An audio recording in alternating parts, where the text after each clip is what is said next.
Boa tarde a todas e todos. Damos comezo á sesión ordinaria do Pleno da Corporación de data 26 de febreiro de 2021. Señor secretario, ten a palabra.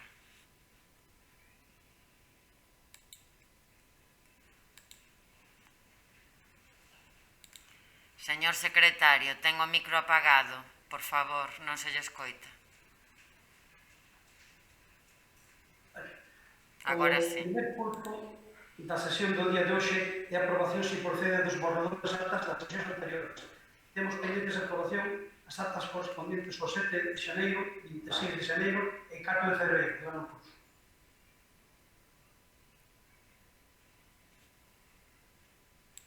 Punto seguinte.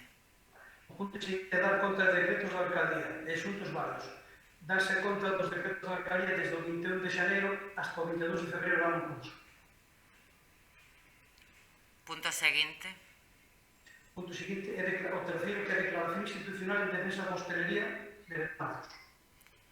Ben, antes de dar lectura a esta declaración institucional, pediu a intervención neste pleno a representante da plataforma SOS Hostelería Betanzos, dona Ana Belén Gómez Viqueira, presente neste pleno. Ana Belén, tes a palabra.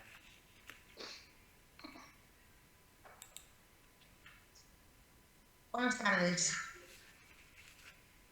Vamos a ver, en estos 5 minutos podría hablar de leyes, normas, pero me niego a hacerlo. Vamos a hablar de la situación a la que nos enfrentamos día a día, que realmente es lo que nos importa, lo que nos preocupa. Hablo en primera persona del plural.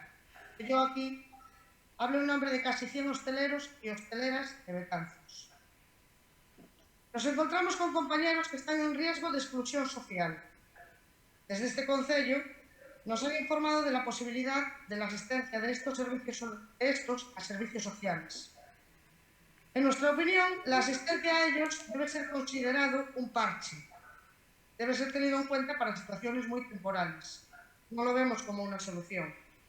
El tener que llegar a este recurso viene derivado de la crisis sanitaria y es competencia de la administración pública poner las herramientas necesarias para que tengamos una compensación desde el momento en que no podemos ejercer nuestro trabajo en las mismas condiciones que en febrero de 2020.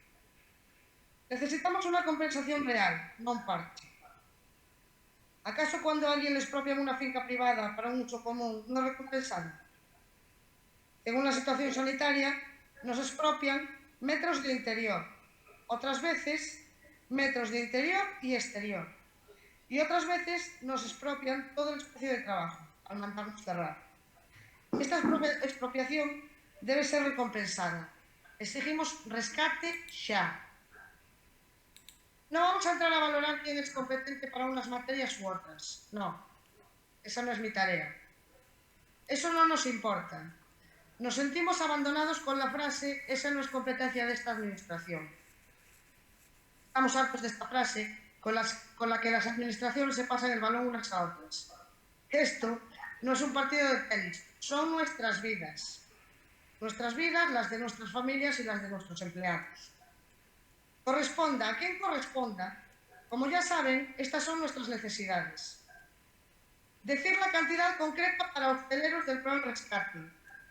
Sabemos que hay 150.000, pero no pone que solo es para la hostelería. Queremos la cantidad que va a ser para la hostelería.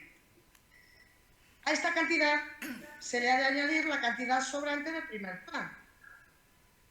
Debido a que este plan le va a llevar su tiempo, exigimos para esta semana un ingreso de 300 euros para todos los locales de hostelería para poder pagar la cuota de autónomos.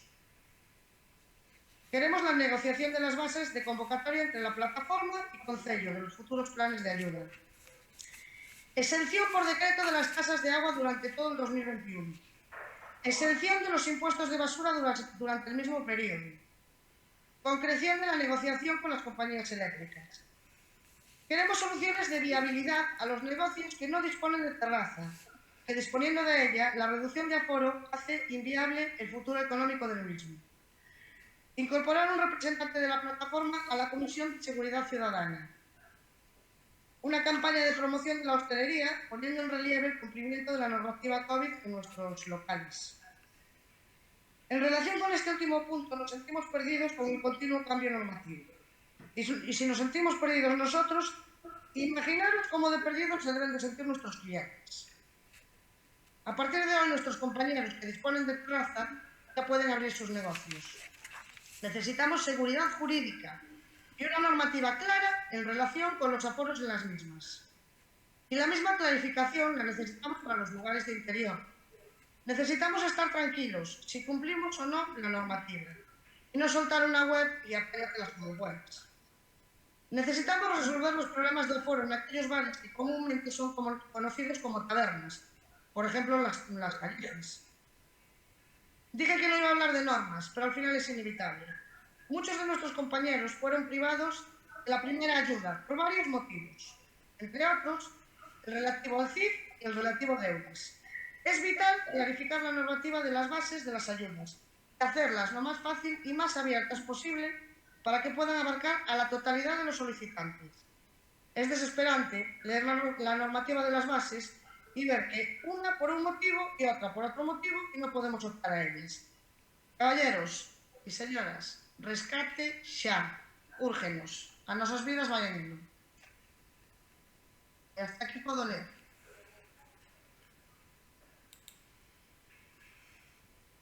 Moitas grazas pola súa intervención. A continuación, paso a ler a Declaración Institucional de Apoio á Hostelería e ao Comercio de Betanzos que se consensuou dende a Alcaldía coa plataforma SOS Hostelería Betanzos e que foi remitida aos grupos políticos prácticamente de forma paralela por cuestión de tempo á convocatoria deste pleno e que en conversación posterior a esa convocatoria manifestaron a esta alcaldía a adhesión a esta declaración institucional, polo que celebro que todos e todas nos unamos a ela. Di así: a hostalería é un sector importante na economía de Betanzos. Ademais, pon en valor, a través dos seus profesionais, o noso produto local e xera a transmisión do coñecemento a través das súas prácticas culinarias. O esforzo e a ilusión das e dos traballadores da hostelería situaron a Betanzos no mapa da gastronomía galega e convertérona nunha visita obrigada para as persoas que veñen a gozar de Galicia e da nosa cidade, así como para a propia cidadanía betanceira. O Concello de Betanzos coñece de primeira man a gravidade da situación do sector e o gran impacto que xerou nel a crise sanitaria. Por iso, adoptou diversas medidas para suavizar as consecuencias xeradas polo COVID-19. A posta en marcha do Plan Reactiva Betanzos con axudas directas a hostaleiros e comerciantes que se viron afectados pola pandemia foi unha das primeiras medidas ás que o Concello destinou 150.000 euros. A estas axudas sumáronse as impulsadas pola Deputación da Coruña nunha partida orzamentaria que alcanzará os 244.000 euros e que está en plena tramitación. Esta corporación aprobou tamén a rebaixa dos impostos a profesionais ata o máximo que permite a lei para paliar a situación dos autónomos e das pequenas empresas e de familias que tamén se viron afectadas por esta crise sanitaria e económica como consecuencia do COVID-19 con bonificacións totais aos emprendedores e autónomos que queiran iniciar unha actividade como se recolle na tasa por servizos urbanísticos por otorgamento de licencias de apertura de establecementos, os emprendedores e autónomos que queiran mellorar as súas instalacións, na tasa de terrazas para paliar o impacto económico provocado polo peche dos negocios, na de entrada de vehículos dende a vía pública para aqueles que teñan domicilio fiscal da actividade en Betanzos e que a actividade que desenvolven vísese afectada polo peche da actividade ou reducida a súa facturación polo coronavirus. A maiores, ampliáronse as superficies destinadas a terrazas para que os establecementos hostaleiros dispuxesen dun maior espazo e poidesen manter, a pesar das restriccións, un número de mesas que lles permitise manter a actividade. Todas estas medidas seguirán vixentes ao longo de todo o ano 2021, comprometéndonos tamén a estudar fórmulas na mesa de traballo que se creará ao efecto que permitan axudar aos hosteleiros que non dispoñan de espazos para terrazas. Somos conscientes de que toda a axuda nestes momentos é insuficiente para paliar a situación, pero non é menos certo que todas estas actuacións de carácter económico son limitadas nunha administración municipal que durante esta pandemia tivo que asumir outra serie de gastos non previstos derivados da situación epidemiolóxica a pesar de non entrar nas súas competencias. A pesar diso, este Concello comprométese a reaxustar as súas partidas económicas para abordar en solitario ou xunto a outras administracións un segundo plan de axudas destinando para elo unha partida similar ao primeiro plan municipal de 2020, é dicir, 150.000 euros para cubrir necesidades dos sectores máis perxudicados pola COVID. Igualmente, instarase dende o Concello as compañías eléctricas a que habiliten plans de axuda aos profesionais perxudicados pola COVID na súa actividade. Tamén se negociará coa empresa concesionaria do Servizo de Abastecemento de Auga a exención dos pagos aos afectados polo peche da actividade e a non aplicación da subida do 2% a estes profesionais que por lei lle corresponde á concesionaria. Volver a presentar outra iniciativa no Consorcio das Mariñas para que se busquen vías xurídicas ante a situación actual que permitan tamén unha exención ou, como mínimo, reducción da taxa de recollida de lixo dependente deste ente supramunicipal. Esta corporación amosa tamén a súa colaboración directa coa plataforma SOS Hostalería Betanzos e todos aqueles grupos de comerciantes e autónomos afectados pola situación xerada pola COVID, creando unha mesa de traballo con axentes de todos os sectores e a participación dos grupos municipais para proxectar accións que poñan en valor a hostelería e o comercio e as persoas que forman parte dela e planificar de forma conxunta os proxectos para os próximos meses, como, por exemplo, a negociación das bases de convocatoria do vindeiro Plan de Axudas Municipal ou campañas de promoción do comercio e a hostelería. Esta corporación quere reiterar, unha vez máis, o noso compromiso coa delicada situación que están a atravesar, facilitando, dentro das competencias municipais, cantas accións e propostas viables podamos adoptar tendentes a paliar ou minimizar os efectos económicos nefastos que están a producir nestes sectores as medidas sanitarias para paralizar a extensión da pandemia. Neste sentido, tamén trasladamos o noso apoio a traballadores, empresarios e xestores dos sectores afectados por esta dura crise ante a durísima situación que están a atravesar como consecuencia das medidas que están a soportar na loita contra a expansión da COVID-19 e manifestar o noso recoñecemento á vital importancia destes sectores económicos que acollen en Betanzos centos de postos de traballo e forman parte sustancial dos hábitos de vida e de relación da cidadanía. Instamos ao Goberno da Xunta, a Administración que ten as competencias en materia económica, a establecer, xunto a outras administracións como a Deputación, que xa avanzou a súa disposición para facelo, un plan de rescate de forma urxente que compense, en algunha maneira, as perdas que está a sufrir o sector e que garanta a pervivencia dos negocios.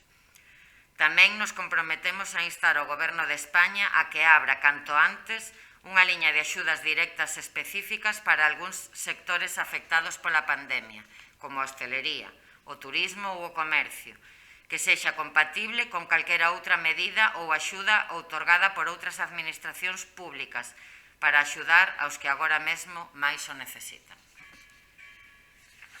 Esta é a declaración institucional. Quixera engadir, porque é unha nova de agora mesmo pola tarde, creo que debe ser coñecida por todos e todas os presentes. Saben que as negociacións entre a Xunta de Galicia, as deputacións e os concellos fracasaron a hora de tentar aunar todos esforzos e plantexar unha única convocatoria de axudas a estes sectores. Expliquei outro día na última xuntanza que tiven coa plataforma que nunha reunión como representante da FEGAM que tiven en Santiago a semana pasada, o vicepresidente primeiro da Xunta explicou de palabra que cambiaran de postura en canto a que ían na nova liña de axudas que vai a sacar a Xunta nos próximos días, dar a posibilidade aos concellos de adherirnos a esa liña de axudas e garantizarnos que os cartos que puxese cada concello ían a ir destinados só aos autónomos e autónomas dese concello, porque esta era un dos puntos nos que houbera controversia nas negociacións anteriores. O venres pasado recibimos unha invitación da vicepresidencia primeira da Xunta de Galicia e da Consellería de Emprego invitándonos a unha xuntanza sin data para explicarnos como ian a ser esa posibilidade de adherirnos á Xunta para esas axudas. E hoxe pola tarde, esa é a novidade, recibimos un correo electrónico no que se nos convoca a unha reunión telemática para informar de como cales serían as condicións de esas axudas en caso de que o Concello estivese interesado en sumarse á iniciativa da Xunta de Galicia, e esta reunión terá lugar o vindeiro martes 2 de marzo ás 17:45 horas e contará coa presenza do vicepresidente primeiro e conselleiro de Presidenza, Xustiza e Turismo e da conselleira de Emprego e Igualdade. Nesta xuntanza, que terá lugar o vindeiro martes pola tarde, coñeceremos as condicións para adherirnos á convocatoria que fará a Xunta de Axudas nos vindeiros días. En canto seipamos esas condicións, serán postas en coñecemento de todos os sectores implicados, grupos políticos, plataforma SOS Hostelería Betanzos e asociacións de comerciantes da nosa cidade, para decidir entre todos cal vai a ser a postura do Concello de Betanzos. Eu xa manifestei no pleno pasado e manifestei nas miñas xuntanzas coa plataforma que o Concello de Betanzos está disposto a sumarse se creemos que eso vai en beneficio dos autónomos e autónomas de Betanzos. Si eso fai máis áxil que reciban esas axudas e si se nos garantiza que o orzamento que destine o Concello vai a ser para os autónomos e autónomas da nosa cidade. Esa era a novidade de hoxe mesmo pola tarde, quería poñela en coñecemento de todos os presentes. Dito eso, agora, aínda que non procedería polo regulamento, pero paréceme que o tema merece, quero dar a opción aos grupos políticos a intervir se así o desexan. Por tanto, voceira do Bloque Nacionalista Galego, se o desexa, ten a palabra. Moitas grazas, señora alcaldesa, moitas grazas a todas as presentes. Quero darlle a benvida a esta sesión plenaria á representante de SOS Hostelería. Desde o BNG, o único que queremos manifestar é o noso apoio a este texto, que desde logo se conta co beneplácito da Asociación de Hosteleiros de Betanzos, tamén vai contar co beneplácito do BNG, obviamente. Non obstante, queríamos amosar a nosa preocupación por dous aspectos. O primeiro deles, porque en ningún momento se nos convidase ás negociacións desta declaración institucional nin a ningún tipo de reunións que mantivo o Concello de Betanzos con esta plataforma.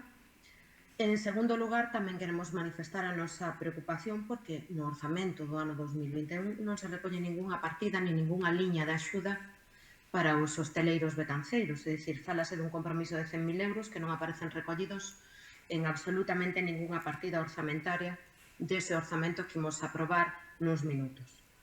Por tanto, reitero o apoio do BNG a calquera medida que vaya en beneficio da hostelaría, do comercio e dos autónomos de Betanzos, máis instos a que, por favor, rectifiquen o orzamento e inclúan desde xa ese diñeiro que tan necesario é para os negocios da nosa vila. Moitas grazas e nada máis. Moitas grazas. Voceira do Partido Popular, se o desexa, ten a palabra. Moitas grazas, señora alcaldesa, benvida, señora Gómez. Non podemos estar máis de acordo coas súas palabras e coas súas peticións como voceira da plataforma SOS Hostelería de Betanzos. Hoxe non é o momento de decir o que leva solicitado o Partido Popular sesións plenarias neste último ano, sen éxito, por certo, en moitas ocasións, pero penso que hoxe é o momento da plataforma SOS Hostelería de Betanzos. É mellor que vostedes, para expoñer as súas necesidades, e non só as súas necesidades, senón a súa realidade. Por suposto, o Partido Popular xa manifestou o seu apoio incondicional a esta declaración institucional. Penso que temos que deixar os protagonismos políticos a un lado. É o momento de mostrar que estamos cos nosos veciños e veciñas, con veciñas como a señora Ana Gómez, que hoxe nos acompaña. Abandonemos os egos e os protagonismos políticos e demostremos estar á altura das necesidades da plataforma SOS Hostelería de Betanzos. Nada máis que decir e moitas grazas. Moitas grazas. Voceiro do Partido Socialista, se o desexa, ten a palabra. Sí, moi brevemente, simplemente indicar que, como non podería ser de outra maneira, agradecer as verbas da representante da plataforma SOS Hostelería Betanzos, como non podería ser de outra maneira, manifestar o apoio a esta declaración institucional na que se recolleron as propostas e as peticións da dita plataforma e se redactou dende unha óptica sin ningún tipo de ego nin de protagonismo político, sino todo o contrario, de que fora asumible por todos os grupos, como así se demostrou que foi. Simplemente non quería entrar en debate político, nin vou entrar, pero no mes de abril o orzamento do ano 2020 non contiña partidas específicas dunha línea de subvencións para autónomos e pymes e o compromiso do Concello aí estivo, se redactaron unhas bases e se dotaron económicamente e se fixo unha convocatoria. Nesta declaración institucional se recolle que se van a destinar fondos do Concello ben unha convocatoria en solitario ou ben participando con outras administracións con unha cantidade equivalente ao ano pasado, é dicir, 150.000 euros, non 100.000, e como expliquei na Comisión de Programación, os orzamentos municipais recollen diversas partidas para a atención á promoción do comercio e da hostelería e do turismo de Betanzos, e ora a decisión, tamén así expliquei, que hai que tomar é, no caso de que participemos con outras administracións, que eu entendo que é bom para os autónomos para o sector hosteleiro, posto que menor número de convocatorias, máis agilidade, menos trámites burocráticos e dúas convocatorias ben da Diputación ou da Xunta de Galicia como administracións con unhas dimensións moito máis grandes que a nosa van a ser máis áxiles. De ser así o caso, eso sería unha transferencia de capital, capítulo 7.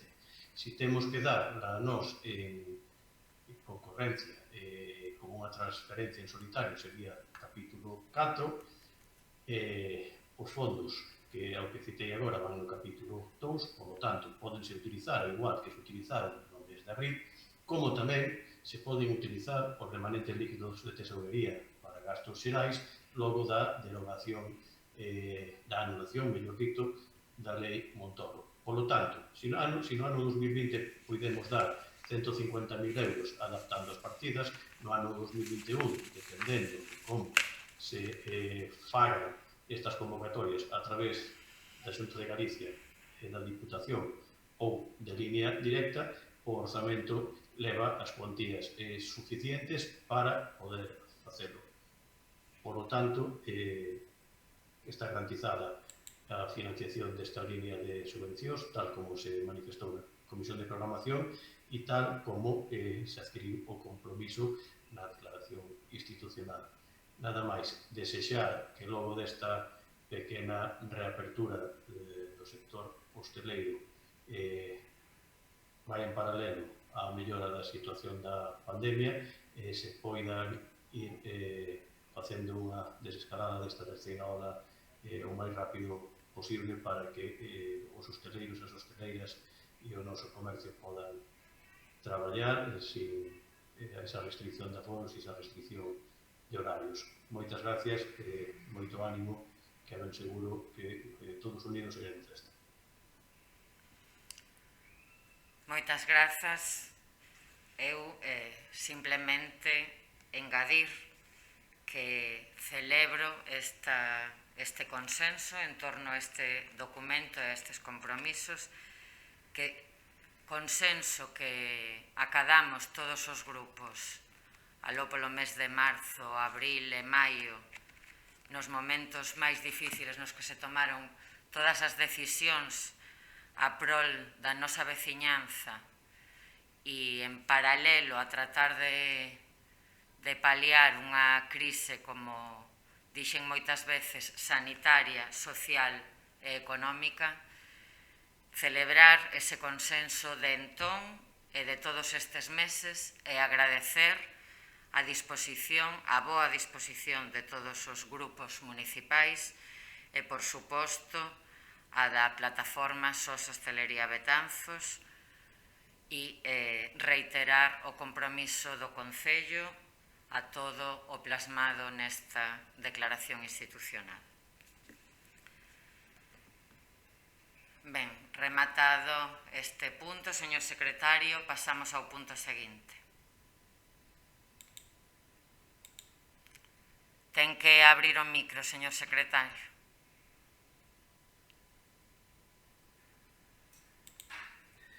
E o punto número 4 do día, que é a aprobación da prórroga de contrato do Servicio de Axuda no Fogar. Ben, voceiro do Grupo de Goberno ten a palabra neste punto. Grazas, señora alcaldesa. Ben, coñecido por todas e por todos os membros desta corporación que o día 30 de xaneiro do ano 2020 este pleno adxudicou o contrato do Servicio de Axuda no Fogar para o Concello de Betanzos cunha duración dun ano prorrogable a outro máis. Tomouse esa decisión, de que fose de un ano prorrogable se ambas as dúas partes estaban de acordo ao ser coñecedores e supridores dos antecedentes do anterior servicio. Por lo tanto, por cautela e por precaución, optouse por non realizar un contrato que tivera unha duración superior a un ano. Así, reitero que se daba a posibilidade de realizar unha prórroga en caso de que ambas as partes o desearan. Ben, o 27 de febreiro do ano 2020 asinouse ese contrato do servicio que se comenzou a prestar por esta nova mercantil o 1 de marzo do ano 2020. Aos pouquiños días, 13 días despois, o 14 de marzo, entramos no estado de alarma provocado por esta pandemia, o que fixo que a xestión especialmente deste servizo fose aínda máis complicado do que de forma habitual, posto que un servicio que hai que prestar de luns a domingos a persoas dependentes e que hai que prestar o servicio sí ou sí, salvo causas de forza maior e excepcionais e inexcusables.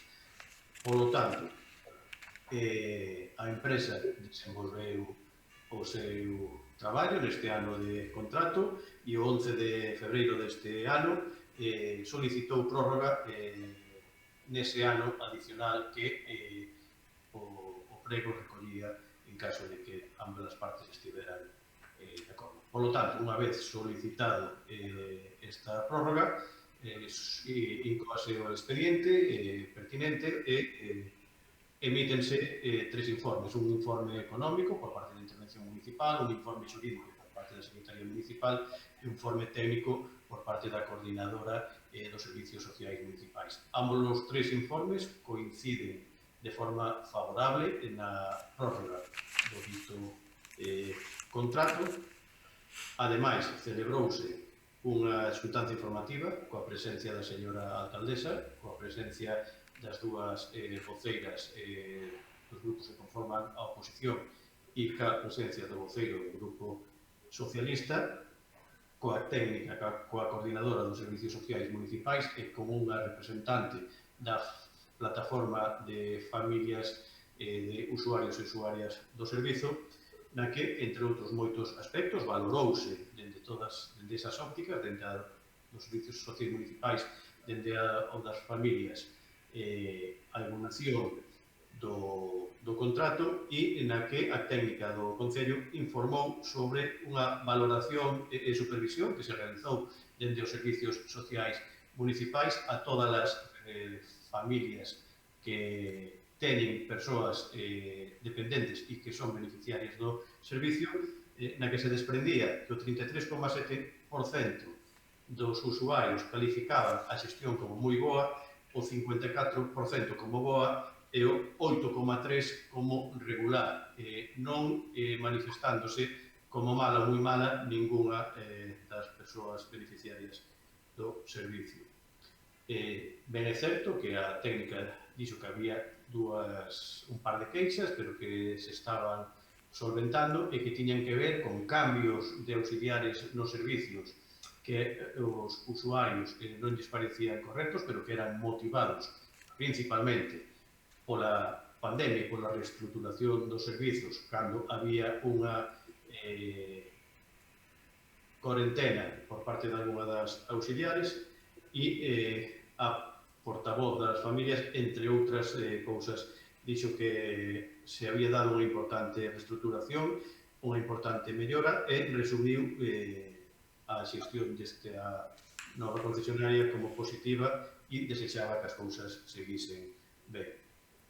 Por lo tanto, entendendo que debemos de prorrogar ese contrato, pero que tamén debemos de seguir dentro dos servicios sociais municipais controlando o servicio para que sexa prestado con todas as garantías e conforme recollen os premios da contratación, propoñemos ao Pleno da Corporación a adopción dos seguintes acordos. Primeiro, prorrogar por un ano máis o contrato da prestación do servicio de axuda no fogar suscrito coa empresa Sacir Social Sociedade Anónima de conformidade co establecido no prego de cláusulas administrativas que feche o contrato e aprobar dispor o gasto corrente. Segundo, notificar este acordo á empresa concesionaria de prestación do servicio e terceiro, dar traslado da presente resolución aos distintos servicios administrativos da Corporación.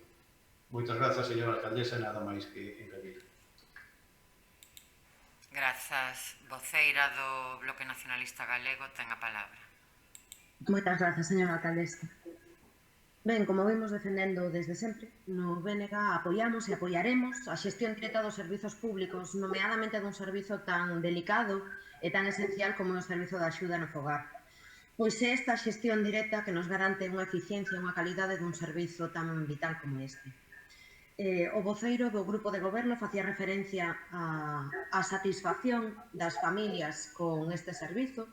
Ben é certo que o punto de partida, a verdade, era o que era, mas logo de falar polo miúdo con familias e con traballadoras do servizo, coméntannos que as familias non se lles preguntou pola conformidade coa xestión da empresa, senón que se lles preguntou pola conformidade coa auxiliar que estaba a exercer ese servizo.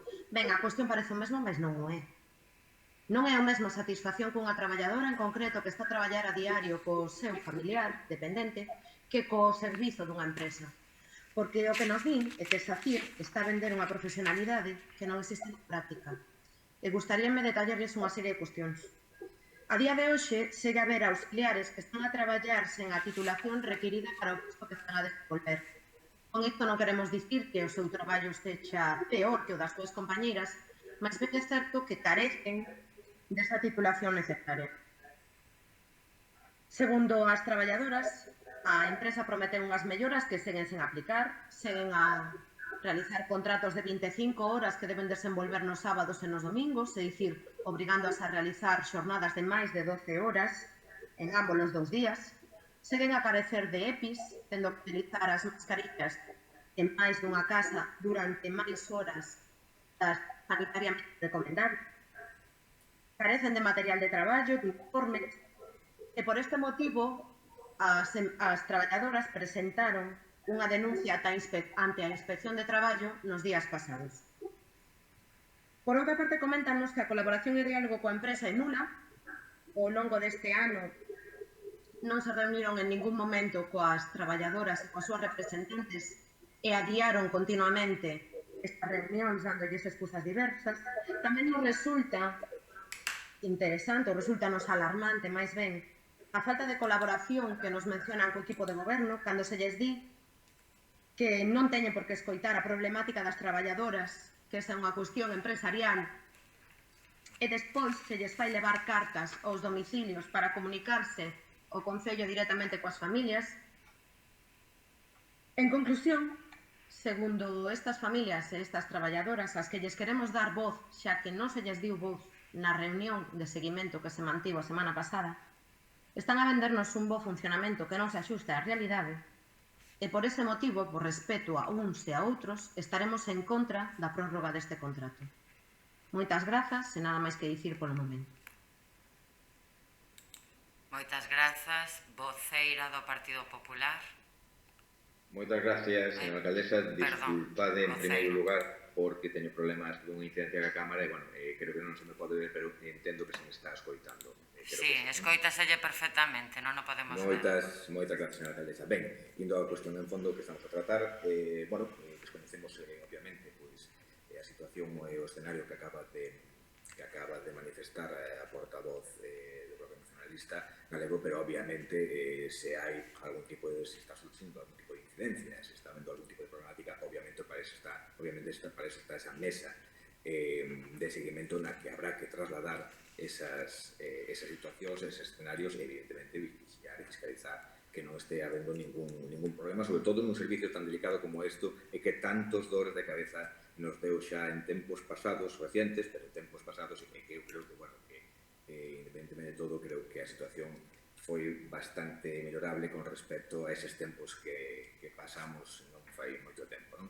Ben, no referente á prórroga que se solicita, e despois, como ben dicía o portavoz de goberno, que facía referencia aos informes de intervención, aos informes de Secretaría e da Coordinadora de Servicios Sociais, evidentemente, pues, se cumplen os requisitos que se marcan para solicitar esta prórroga, entonces entendemos que, bueno, que por a nosa parte non hai ningún problema en que este procedimento se leva a cabo cando, ademais, ben informado de forma favorable por tres dos departamentos deste Concello. O noso sentido de voto vai ser favorable e, obviamente, como dicía ao principio, se hai alguna situación que se está dando irregular e algún escenario que non se este dando como se ten que dar, pois, obviamente, de forma urxente, pois, habría que fiscalizar, vixiar e investigar esas situacións e convocar a maior brevidade pois, esa mesa de seguimento para ver, como dixen, eses escenarios que nos acaba de manifestar a portavoz do Bloque Nacionalista. De momento, nada máis e moitas gracias. Moitas grazas. Voceiro do Grupo de Goberno. Sí, vou tratar de ser breve, agradecer o voto favorable do Grupo Popular, señora voceira do Bloque Nacionalista Galego, ou non coincidimos na mesma xuntanza, ou eu estaba ese día nunha realidade paralela, porque o informe da técnica municipal foi moi clarín, dixo que se fixeron unhas valoracións telefónicas, posto que as visitas técnicas estaban sendo reducidas ao imprescindible, debido á situación da pandemia, e que nesas chamadas telefónicas se preguntaron tres cuestións. Primeiro, se realizou unha enquisa, se realizaron a supervisión e a coordinación que teñen que facer dentro dos servicios sociais, se preguntou pola valoración do servicio e, terceiro, se lle solicitou suxestións ou queixas aos familiares. Entón, sobre a valoración do servicio, 37% moi boa, 54% bo, 8,3% regular. Suxestións ou queixas, que é onde as familias poden trasladar todo o que queiran. Por lo tanto, foron libres para trasladar todo o que quixeron. Informou a técnica. 2 queixas de 2 familias discrepantes coas auxiliares asignadas e 3 suxestións de 3 familias que pedían, de ser posible, que as auxiliares se lles facilitasen EPIs de protección máis grande. E a coordinadora dos servicios sociais lles dixo que actualmente estaban a levar os EPIs que a normativa vixente de sanidade lles exixía, pero que se ia a trasladar e se ia tratar de que, para unha maior seguridade, de ser posible, se lles facilitara EPIs máis alá do que a normativa vixente o permitise. Había unha representante das familias e as súas verbas foi a situación en xeral. Houve unha importante reestructuración, unha importante mellora, salvo pequenos detalles en moi poucos domicilios que tiñan que ver con cambios de horarios e de auxiliares en fin de semanas. Principalmente motivados polo COVID. E é certo que en un domicilio houve 4 auxiliares distintas, pero, reitero, polo confinamento das que tiñan asignadas ese domicilio. E tamén decía a coordinadora municipal que o 95% do servicio estaba estabilizado. En xeral, esa voceira das familias decía que pedía que, como o servicio estaba funcionando ben, que seguise o bo entendemento coa empresa e que reiteraba que se intentase conseguir que os EPIs fosen os máximos posibles para as auxiliares, máis alá da normativa vixente. Tiña algunha dúbida sobre os casos positivos de COVID, se seguían con servizo, se lle contestou que sí, acabou a súa primeira intervención dicindo que apoiaban a boa valoración e que, abro comillas, estamos todos moi contentos polo servicio prestado. Son as verbas da representante das familias na xuntanza que eu asistí, de forma telemática. A continuación, a técnico dos servicios sociais aclarou as dúbidas, volveu a explicar que a problemática das EPIs, concretamente, que 3 familias pedían que as auxiliares levaran mascarillas FFP2 e insistía que levaban os EPIs que marcaba a normativa, pero que, reitero, ían trasladar esa petición. Eu creo que vostede dixo que se alegraba pola situación e que se reproducira a situación anterior, e tamén é certo, todo hai que dicilo, que votaba de menos a representante das traballadoras nesa xuntanza. Polo tanto, todas as familias que quixeron opinar, a parte das preguntas que se lle fixeron, houve outros 2 aspectos nesas chamadas, que foi a supervisión do servicio e a petición de queixas ou suxestións, e así se fixo. A manifestación que fai que dende o goberno se lles contestou mal ou se lles trasladou ás traballadoras que non se lles fixo ningún tipo de caso, información totalmente incerta. Nada máis que engadir. Moitas grazas, voceira nacionalista, ten a palabra. Moitas grazas, señora alcaldesa.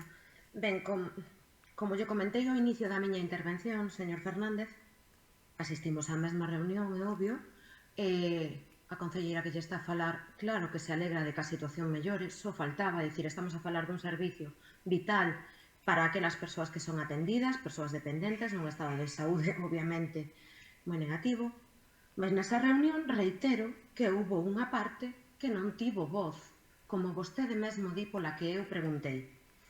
Ben, as palabras que eu mencionei na miña intervención anterior, na súa maior parte non son palabras miñas, é dicir, estou trasladando a este pleno as palabras de familias e de traballadoras, porque queren que conste que existe problemática a día de hoxe no servizo do SAF, que no pasado se negou esa problemática ata que a situación xa era insostible e, por tanto, queren que desde o minuto cero conste esa problemática. Na cuestión dos EPIs, a que vostede fai referencia, quixera engadir que antes me esquecín, que naqueles domicilios os que teñen que seguir asistindo, obviamente, a atender a aquelas persoas dependentes que teñen COVID ou que están en cuarentena a espera dunha proba para cerciorarse de se teñen ou non esta enfermidade, non están a ter a protección necesaria, é dicir, utilizan sempre a mesma bata e as mesmas mascarillas que deben depositar nunha bolsa de plástico a entrada do domicilio que ali queda ata o seguinte día, é dicir, non se renovan os equipos de protección, eses equipos sucios do día anterior volvenos poñendo en risco tanto os usuarios como as propias traballadoras. E, por último, quixera facer mención do incumprimento do contrato. SACIR non está a informar os usuarios da totalidade dos servizos que teñen a súa disposición, polo que nos din as familias. Por exemplo, unha familia que reclamou o servizo de podomoxía que figura no contrato da empresa e que, por tanto, está obrigada a prestar por ese contrato, folle negado e non se lle está a facilitar. Por tanto, gustaríanos que nos aclarasen ou que fixesen algo para que eses servizos que están recollidos no contrato coa empresa se dispensen a absolutamente todos os usuarios que teñen dereito a eles. Reitero o noso voto en contra e non teño máis que dicir. Moitas grazas a todos pola súa atención. Moitas grazas. Voceiro popular. Grazas, señora alcaldesa. Ben, eu creo que a estas alturas, neste tipo de servicio tan delicado como dixen, non fai falta indicar que calquer deficiencia ou, ainda que haxa unha sola queixa, obviamente ten que ser correxida e subsanada en tempo, sempre que a mellor agilidade posible, non? Se evidentemente este tipo de escenarios, como día portavoz nacionalista, se está a dar, aparte non é un solo escenario, que están numerando varios escenarios que están a dar respecto ao personal que traballa para esta empresa ou a queixa evidentemente de algúns dos beneficiarios deste tipo de servicio, pois creo que o millor que se pode facer é convocar de maneira urxente esta mesa de seguimento, que para iso se creou no seu momento, evidentemente, para fiscalizar e vixiar que todo vaya como ten que ir e tratar estes asuntos. Creo que é a mellor opción. Creo que hoxe estamos falando dun procedimento totalmente diferente, que esta solicitud de prórroga, todos vimos os informes que acompañan, se realmente se está dando escenario, pois creo que o lugar para tratalo debería de ser esa mesa de seguimento. Aquí invitamos desde este grupo, bueno, pues, para corroborar evidentemente esa situación e ver que se está dando alguna problemática, pois a maior brevidade, pois que o goberno municipal, neste caso a delegada de servicios sociais, que é tamén a nosa rexedora, pois convoca a mesa de seguimento e falar, e valorar que é o que está sucedendo con este servicio e obviamente se hai algún tipo de deficiencia, algún tipo de queixa, pois corregida a maior agilidade. Nada máis e moitas grazas. Moitas grazas.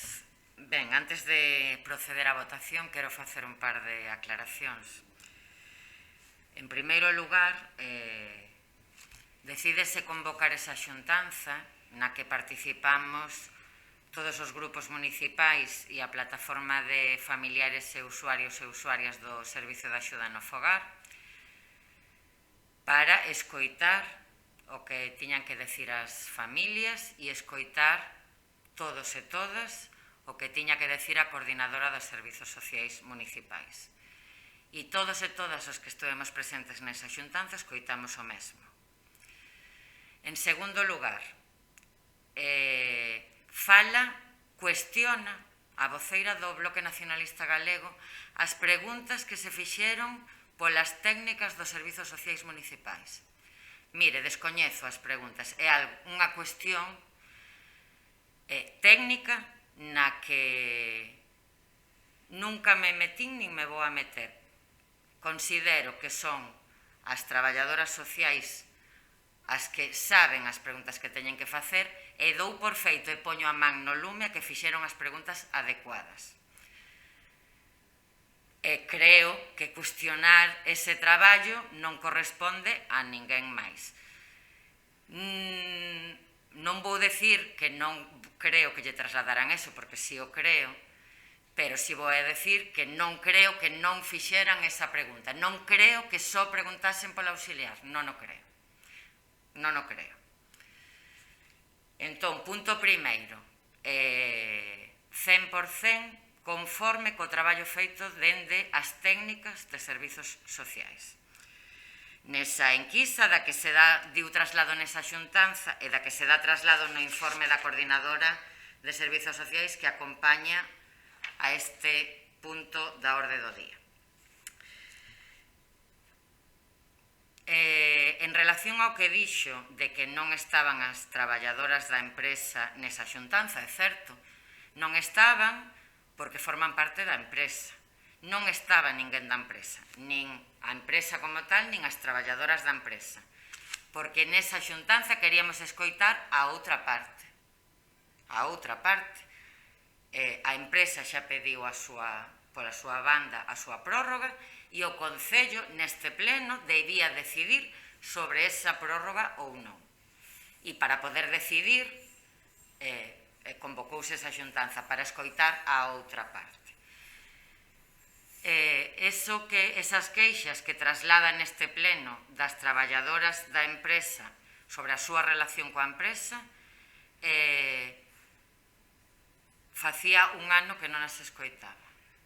Sinceramente, pois disgústanme moito, moitísimo. Pero quero que seipan, vostede, voceira do BNG e toda a corporación, que en ningún momento se trasladaron ao Concello neste ano. En ningún momento. Entón, é imposible que ninguén lles contestase, nin ben, nin mal. Non lle vou a decir que o trasladen. Evidentemente, coincido co que decía o voceiro do Partido Popular, convocaremos nos vindeiros días esa mesa de seguimento na que si están as traballadoras da empresa, escoitaremos todo o que teñan que decir, pero se non o sabemos, malamente podemos actuar nin opinar sobre algo. Descoñecemento total deso que vostede manifesta, absoluto. Ningunha traballadora, nin representante sindical, en solitario ou como colectivo, se dirixiu a min como delegada neste último ano, dende que está esta empresa. Anteriormente, sí, moitísimas veces. Infinitas veces. Agora non. Por eso, por suposto, se convocará esa mesa de seguimento para escoitalas, para saber o que teñen que decir, para escoitar a todas as partes, novamente, e para investigar esa situación que acaba de denunciar e que, por suposto, nos preocupa e nos debe ocupar e preocupar a todas e a todos, e que trataréis de aclarar de aquí a esa mesa, e nesa mesa escoitaremos todos e todas. Respecto aos servicios que falaba, non me quero esquecer de esa aclaración. Se leu o informe da coordinadora, dice no antepenúltimo párrafo, leo textualmente: a todo antedito súmase a enorme carga que soporta este servizo a nivel organizativo e administrativo e que impediu acadar por parte de SACIR a finalización da redacción de protocolos para simplificar e mellorar certos procedementos ou cumplir coas melloras referidas á dotación de axudas técnicas. Estes aspectos requiren dun traballo de coordinación conxunto cos servizos sociais comunitarios que, como se menciona no presente informe, houbo que paralizar para atender a imprevistos sobrevidos derivados da COVID-19. É certo que está iso pendente, é un traballo coordinado entre empresa e servizos sociais que non se puido abordar. Non vou a decir, creo que se mencionou nesa xuntanza, pero non o aseguro, non o recordo, si no informe. Escoitaseme mal? Sí.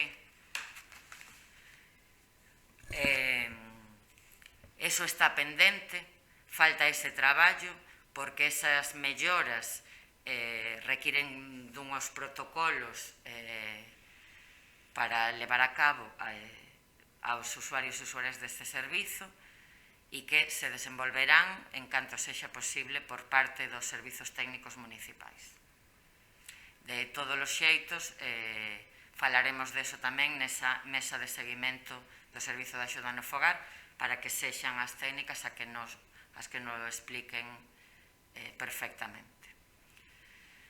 Ben, explicados estes puntos, señor secretario, que se proceda á votación.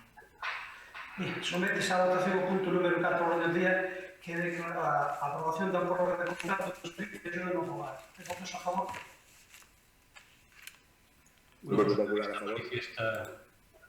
Grupo Socialista a favor. En contra? Venega. Gracias. A vostede.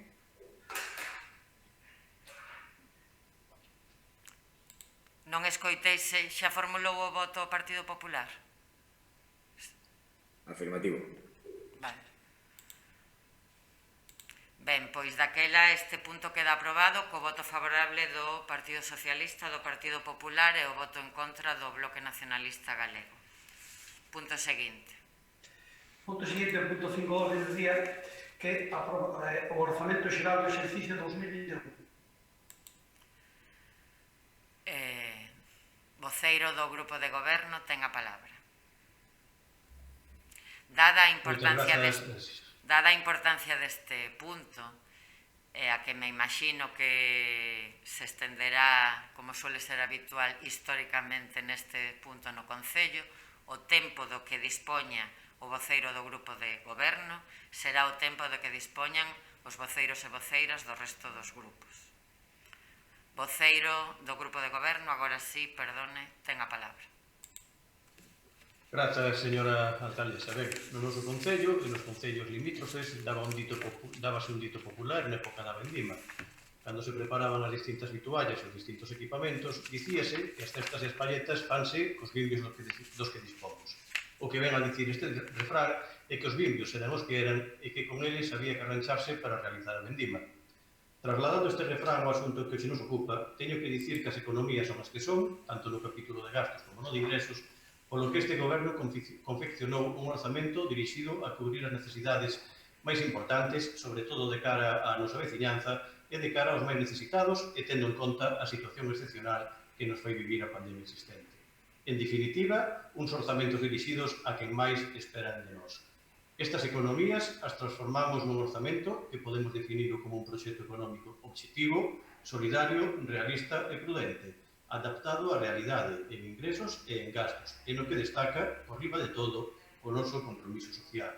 Un orzamento elaborado pensando nas necesidades dos veciños e das veciñas, no que garantimos a prestación e a calidade dos servicios públicos, no que en xeral mantemos, en algúns casos aumentamos, o gasto social, no que incluímos as actuacións en infraestructuras e equipamentos necesarias para mellorar o benestar dos cidadáns, os que residen no centro urbano e os que o fan na zona rural. Un orzamento no que se reduce a débeda ata niveis que ata hai poucos anos serían impensables, non existindo débeda bancaria.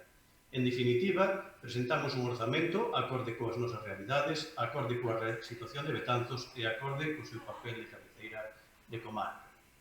Froito dos esforzos económicos realizados por este grupo de goberno nos últimos anos de cara a reducir o endeudamento e de cara a tomar medidas de austeridade fan que o escenario orzamentario do ano 2022 sexa mellor que o dos últimos exercicios.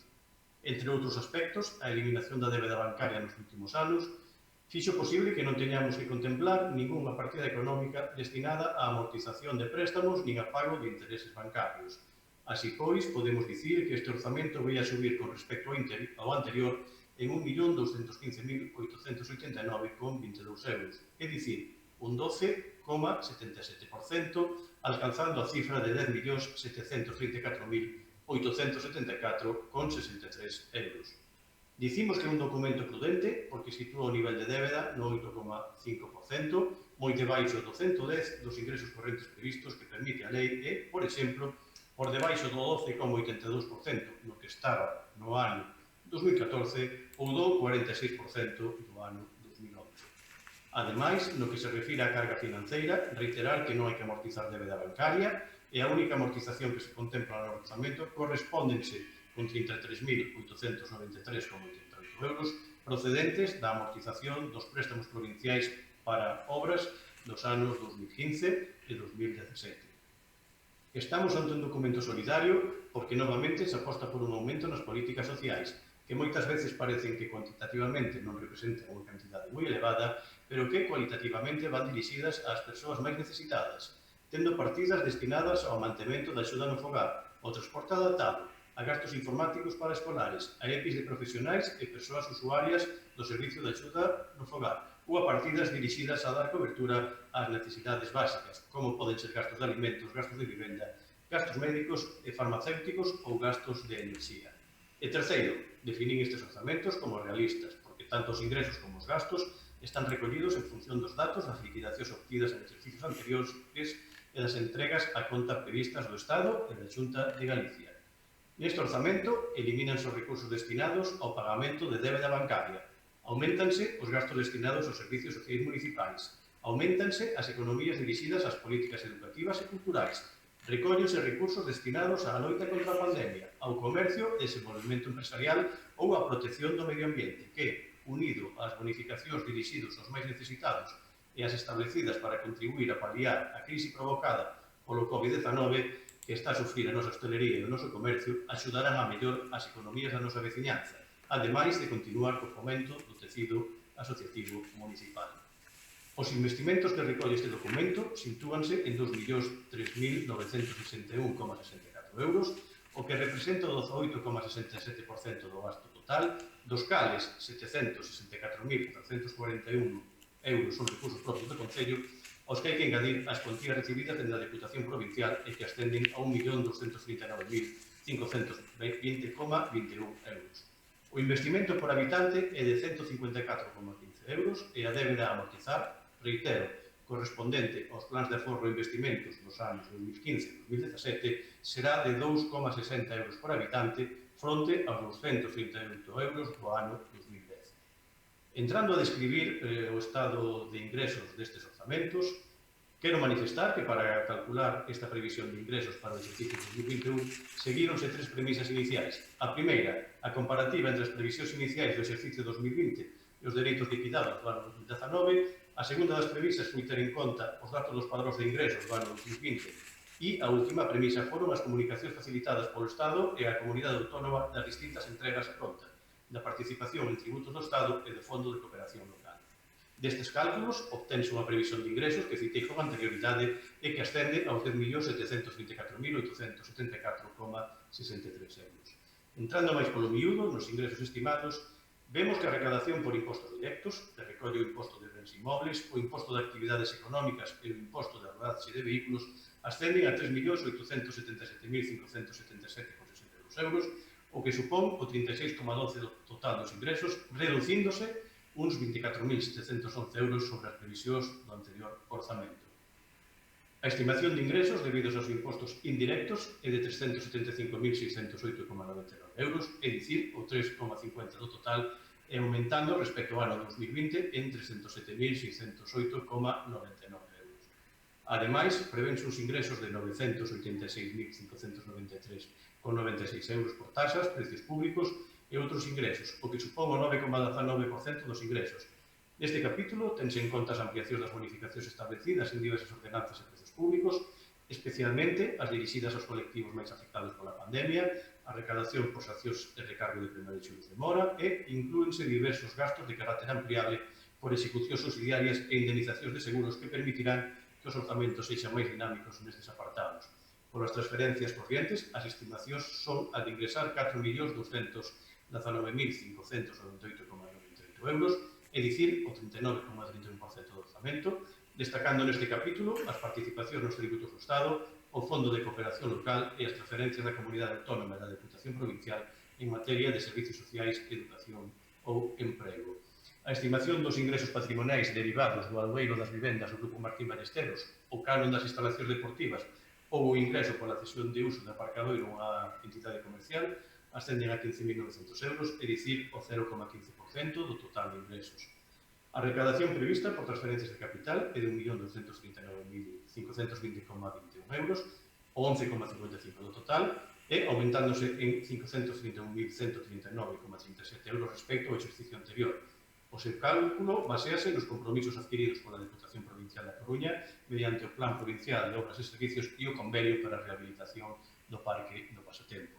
Por activos financeiros prevense uns ingresos de 20.000 euros procedentes de anticipos ao persoal municipal que representan o 0,19 do total dos ingresos.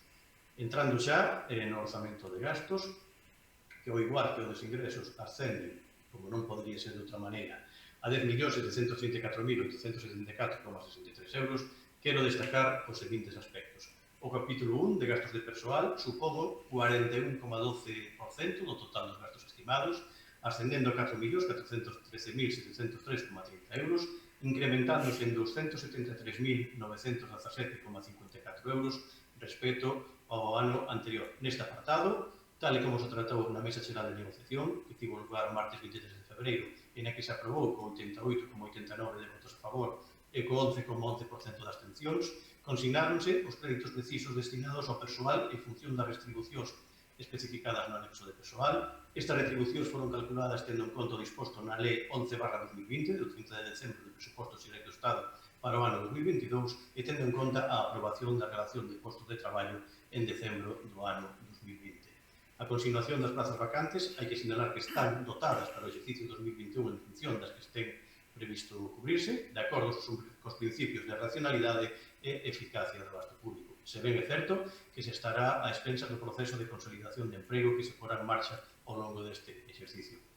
Por outra banda, considerase o crédito necesario para facer fronte a posibles sustitucións que se den tanto en persoal laboral como en persoal funcionario e se recollen os créditos necesarios para gratificacións por traballo realizado fora da jornada laboral e para productividades. Consígnanse 30.000 euros para as axudas sociais dirixidas ao persoal ao servicio do Concello e quero destacar a maiores que con relación á oferta de emprego público que se estará aos resultados do contrato que se acaba de adxudicar para a asistencia técnica para realizar a adscripción aos postos definitivos no RPT e elaborar unha oferta de emprego público e no que se inclúe a consolidación de emprego. Dentro do capítulo segundo de gasto corrente, consígnase un total de 3.474.054,83 euros, o que representa o 32,36% do total dos gastos. Neste apartado recollense os gastos de mantemento e funcionamento dos servicios municipais para o ano 2021, tendo en conta as necesidades máis importantes da nosa veciñanza, das persoas máis necesitadas e tendo en conta a situación de pandemia que estamos a vivir, consignando fondos para paliar os efectos desta sobre a nosa veciñanza, tanto dende o punto de vista higiénico de protección como dende o punto de vista social, sin esquecernos das accións dirixidos a continuar coa promoción cultural, turística e especialmente do comercio do noso municipio, tendo en conta as limitacións derivadas da pandemia do COVID-19 que se poden dar. Dentro dos gastos correntes contemplanse as seguintes economías. Para os gastos derivados dos servicios públicos básicos destinanse 922.666,30 euros, destacando, entre outros aspectos, varias partidas ampliables destinadas a actuacións auxiliares no ámbito da seguridade, do urbanismo ou da conservación de edificios que, repito, permitirán que os orzamentos sexan máis dinámicos. Dotase unha partida de 124.000 euros destinados á elaboración de documentos de ordenación, contemplando, entre outros, as anualidades correspondentes para o Plan Especial de Protección do Casco Histórico e para o Plan Xeral de Ordenación Municipal. Para levar a cabo a mellora das nosas rúas e verarrúas, inclúese unha partida de 100.000 euros. Para realizar traballos de mantemento en zonas acerrinadas do noso municipio, destínanse 130.000 euros. Consígnase unha partida para levar a cabo programas de limpeza, aseo e desinfeccións por importe de 90.000 euros. E destacan tamén neste apartado os gastos previstos para a enerxía eléctrica por un importe de 1.621 euros. Dentro do ámbito dos servicios sociais, este documento recolle para gasto corrente un total de 1.077.000 euros, destacando, entre outras, as partidas para a atención da nosa veciñanza, como son 35.000 euros para o transporte adaptado, 35.000 euros para políticas sociais e de igualdade, 950.000 euros para o servicio de axuda no fogar ou 20.000 euros para o fomento de emprego. Para gastos en políticas educativas, culturais ou deportivas, recóllense 676.549,95 euros, destacando os 93.735,95 euros para gastos educativos, 150.000 euros para os comedores escolares xestionados polo Concello. Sobre este aspecto, quero recordar que no ano 2010 gastáronse 2.794 euros para este concepto. Destínanse 115.000 euros para levar a cabo actividades e actuacións culturais e educativas, 35.000 euros para actividades de dinamización e 75.000 euros para eventos. Con estas partidas preténdese que Betanzos continúe a ser un referente cultural na provincia e que ningún escolar quede no camiño e dispoña de igualdade de oportunidades. Para gastos correntes en actuacións de carácter económico, contémplase un total de 285.585,19 euros e quero destacar os 110.000 euros reservados para o fomento e dinamización do noso comercio, da nosa hostelería e do sector turístico, e tampouco nos esquecemos do medio rural, e así para mantemento de camiños veciñais e para reforzar as rozas nestes camiños destinanse economías ata os 80.000 euros. Xa para rematar cos gastos correntes, para actuacións de carácter xeral, tamén se contemplan 12.000 euros para a normalización lingüística ou 220.992,58 euros para a achega á institución provincial pola delegación de recadación dos tributos municipais. Entrando a analizar o capítulo 3 de gastos financeiros, este ten un importe de 2.000 euros que supón o 0,02% do total de gastos para manter a partida aberta, posto que non hai operacións crediticias abertas con entidades bancarias. As transferencias correntes, é dicir, o capítulo 4, supoñen o 7,33% do orzamento e teñen unha cuantía global de 787.260,98 euros. Así, continúase a facer un esforzo económico para atender e facilitar o acceso aos servicios ás persoas máis necesitadas e para poder levar a cabo as accións de colaboración con tecido asociativo municipal. Centrando os recursos nas entidades deportivas que teñen escolas de deporte base, nas entidades culturais que complementan as actividades organizadas polo Concello e levan o nome da cidade por todo o país, nas entidades de carácter social e que están a realizar actividades e programas dirixidas aos máis necesitados e ás máis necesitadas. Entrando a analizar máis polo medio deste capítulo, as transferencias que se contemplan son as seguintes. Cruz Vermella 7.000 euros, Coral Polifónica 5.000, Betanzos Club de Fútbol 8.500, ACEBE 14.000, Asociación Concilia para Actividades Extraescolares 11.000, Club Náutico Río de Betanzos 12.500 euros, Amigos da Banda 5.000 euros, Fundación CIEC 20.000 euros, Convenio co Club Trouga Fútbol Sala 8.500, Club de Baloncesto Santo Domingo 3.500, Asociación APEN 3.500, Club Caimás 3.500, Cáritas Betanzos 5.500, Club Ciclista Betanzos 3.500, Asociación de Amigos do Casco Histórico 3.000 euros, Aspace 3.000 euros, Cheques Casco 3.000 euros, Convenio coas As Vellas Non Paran 3.500, a Achega Fundación Globo de Betanzos 20.000 euros, Convenio coa Asociación de Loita contra o Cancro 3.000 euros, ou a subvención a un express por importe de 1.000 euros. Ademais, inclúense neste capítulo as axudas de emerxencia por importe de 132.000 euros dirixidas, como dicía, con anterioridade a dar cobertura ás necesidades básicas, como poden ser gastos de alimentos, gastos de vivenda, gastos médicos e farmacéuticos ou gastos de enerxía. Recóllese a achega para o Consorcio das Mariñas por importe de 75.000 euros, achega ao transporte metropolitano por importe de 60.675,17 euros, a cota da Asociación de Concellos do Camiño Inglés, o importe do programa Chantar na Casa, as cotas destinadas a FEGAN por importe de 2.300 euros, líneas de subvencións en concorrencia competitiva por importe de 25.000 euros para o tecido asociativo municipal, as bolsas para estudos ou as cuantías que a Xunta de Galicia está a reter no Fondo de Cooperación Local para a Escola Infantil por importe de 250.000 euros. Este orzamento recolle investimentos por importe de 2.003.961,64 euros, o que supón o 18,67% do total, dos que 764.741, reitero, son recursos propios, e 1.239.520 son achegas procedentes da Deputación Provincial. Así, neste capítulo consígnanse os créditos necesarios para poder acometer as seguintes actuacións. Para a rehabilitación do estanque do Retiro do Pasatempo destínanse 529.929,71 euros, dos que 420.000 se achega a Deputación Provincial e 105.000 o Concello. Para a achega do Concello nas obras da mellora da estación de tratamento de auga potable destinamos 127.205,52 euros e para o proxecto de mellora enerxética na zona urbana e na zona rural do Concello destinamos 207.424,03 euros. Proxecto no que se contempla a sustitución de 1.033 luminarias convencionais por outros de tecnoloxía LED e que suporá un aforro do 59% do consumo actual dese conxunto de puntos de luz. Consignamos 53.030,25 euros para a renovación dos equipos de regularización de semáforos do Concello, destinamos 65.000 euros para a expropiación dun terreno na zona do Xuncariño e así dar cumprimento acordado polo Xurado Provincial de Expropiacións. Para a mellora da urbanización e servicios de urbanización Rúa Sol na Rúa das Cascas recollemos 104.129,27 euros. Para levar a cabo unha actuación na urbanización e nos servicios da Rúa Santa María e así dar continuidade á posta en valor do noso casco histórico. Voceiro do Grupo de Goberno. Pídolle que resuma un pouco. Estou rematando, señora alcaldesa, perdón.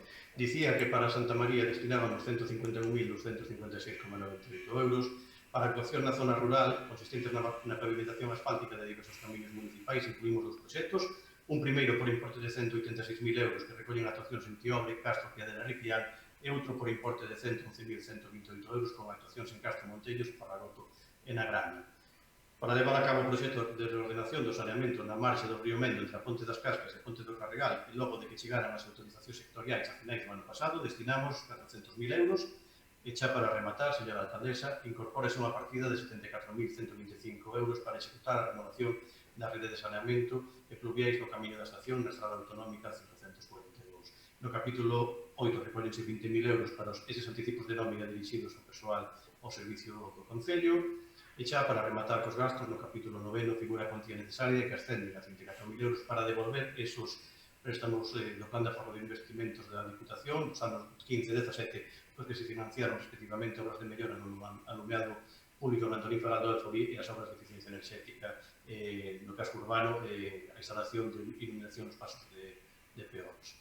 Polo tanto, este documento continúa coa filosofía de que con menos hai que facer máis e mellor e segue a dinámica da contención do gasto que este goberno está a levar a cabo, sen descuidar as políticas e necesidades máis importantes, sobre todo de cara a nosa veciñanza e de cara aos máis necesitados, que, en definitiva, son as persoas que máis esperan de nós. Remato, por todo isto, proponse ao Pleno da Corporación a adopción dos seguintes acordos. Primeiro, aprobar o límite máximo de gasto non financiero por importe de 10.714.874 co objetivo de estabilidade orzamentaria, que marcará o teito de asignación de recursos deste Concello para o orzamento 2021. Segundo, que se aprobe o orzamento xeral do Concello de Betanzos, que ascende un importe de 10.734.864,63 euros no estado de ingresos e no estado de gastos. Terceiro, que a entrada en vigor do presuposto, todas as modificacións que se teñen efectuadas sobre o presuposto prorrogado se consideren incluídas nos créditos iniciais, artigo 21.6 do Real Decreto 500/90, salvo as incorporacións de remanentes, os suplementos de créditos e créditos extraordinarios que non estean financiados mediante baixas. Cuarto, expoñer ao público por un período de 15 días mediante previo anuncio inserido no Boletín Oficial da Provincia. Quinto, que o expediente se considere definitivamente aprobado no caso de que durante o dito prazo non se presente reclamación. E sexto e último, dar traslado da presente resolución por distintos servicios administrativos da Corporación e dar conta ao Pleno da Corporación na primeira sesión que se celebra en cumprimento do disposto no artigo 42 do Real Decreto 2568/86 no 28 de novembro, polo que se aproba o Regulamento de Organización, Funcionamento e Réxime Xurídico das Entidades Locais. Rematei, señora alcaldesa, grazas pola paciencia, pero creo que a ocasión o merece. Grazas, voceiro. A ocasión o merecía. Agradezolle a explicación extensa que nos acaba de facer do orzamento. Voceira nacionalista, ten a palabra. Moitas grazas, señora alcaldesa. En primeiro lugar, pregamos que a próxima vez que se alteren os tempos das intervencións que non o fagan saber coa suficiente anterioridade para que poidamos adaptar o noso discurso a ese novo tempo.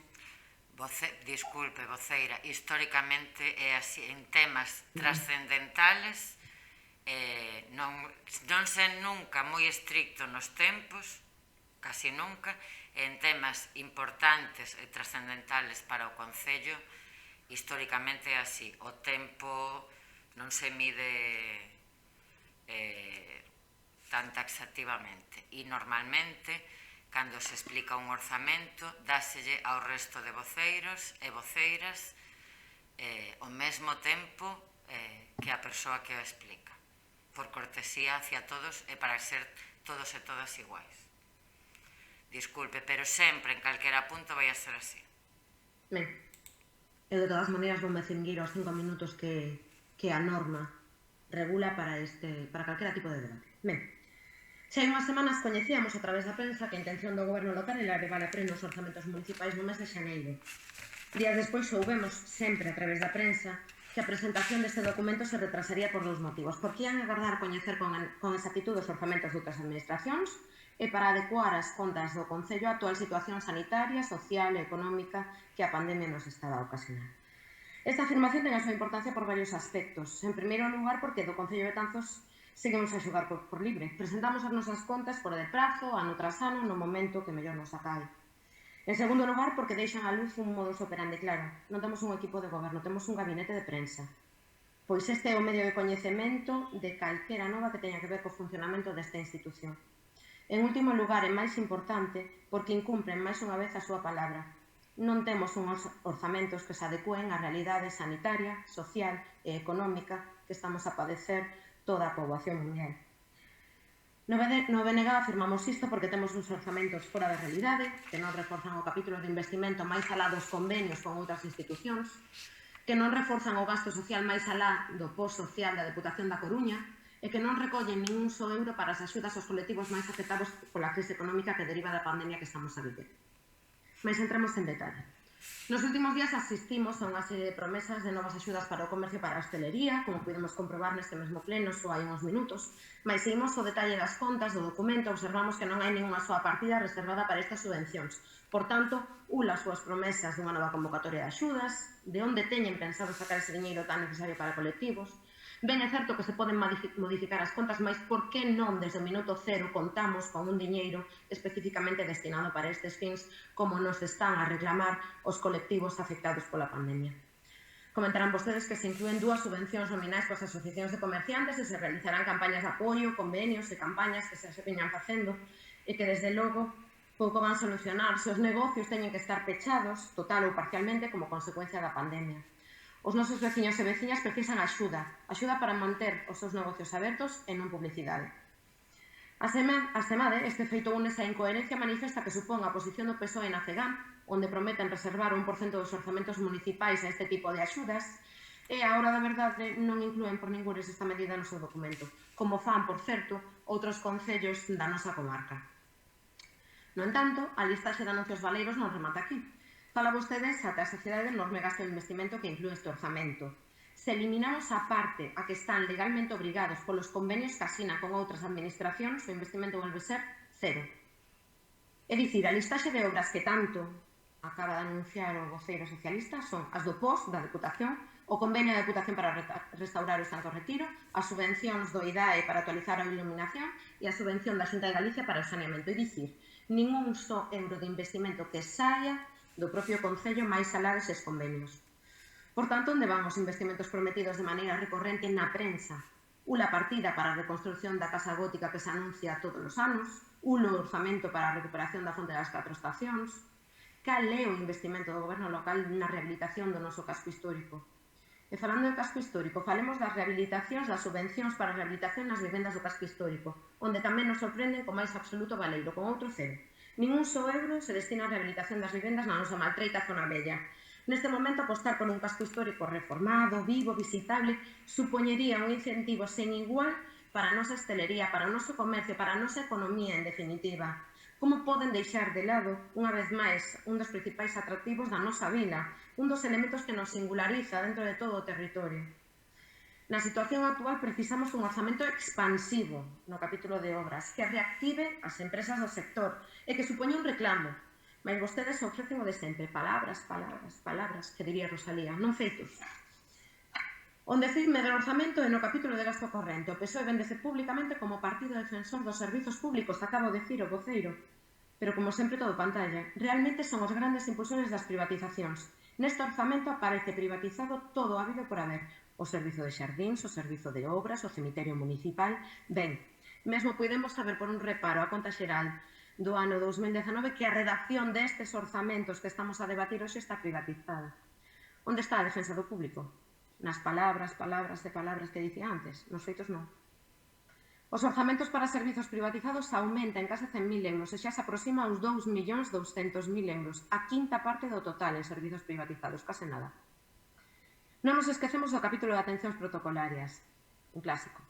Desta vez, orzamentan 19.500 euros, aínda que todas as aquí presentes sabemos da volatilidade desta partida, que adoita incrementarse nun ou mesmo en 2 ceros na conta xeral que se presenta dentro dunhos meses, dentro dunhos anos, quizáis. O mesmo acontece coa partida de publicidade, onde temos recollidos 17.000 euros, 3 veces menos que na última conta xeral que foi presentada a esta sesión plenaria, a este pleno. A nosa dúbida neste punto é a seguinte. Se vostedes se van cinguir a este gasto orzamentado, temos un problema. Un problema que consiste en saber en que momento se mentiu. Porque ou ben nos menten cando nos din que os 130.000 euros que se gastaron en 2019 eran un gasto necesario, como nos dixeron, ou ben nos menten cando nos din que son suficientes 17.000 euros. Porque unha de dúas. Os provedores baixaron ata a mínima expresión o custo deses petiscos e desas atencións protocolarias ou eran innecesarias. Ou ben, tamén pode ser que todo o anterior sexa falso, que tamén é unha posibilidade. Non obstante, temos que falar de onde non se gasta, e aí vemos as prioridades clarísimas. Non hai partida reservada para a normalización lingüística máis alá do persoal, nada para a igualdade. Na radio municipal só gasto para persoal, para o director e o locutor, pero nada para a súa posta en funcionamento. Tampouco investimento para a posta en funcionamento do mercado de abastos, que tanto necesita unha reforma e o seu impulso publicitario. No transporte, só o convenio para o transporte metropolitano e nada para o prometido bus aos campos universitarios. Ben, xa para rematar esta primeira intervención, quixera incidir nun outro aspecto que botamos en falta nestes orzamentos e o da participación. A participación cidadá, por un lado, que nesta legislatura esqueceron por completo, vese que unha vez conseguida unha maioría absoluta a voz da cidadanía, xa non merece ser escoitada, igual que non merecen ser escoitados os plenos que teñen lugar nesta institución. E, por outra banda, a participación dos grupos políticos. No artigo 95 do ROM recóllese que os grupos políticos poderán participar no procedimento de elaboración do proxecto de orzamento xeral mediante a presentación de suxestións por escrito dirixidas á alcaldía. A alcaldía poderá estimar ditas suxestións e incorporalas no proxecto de orzamento.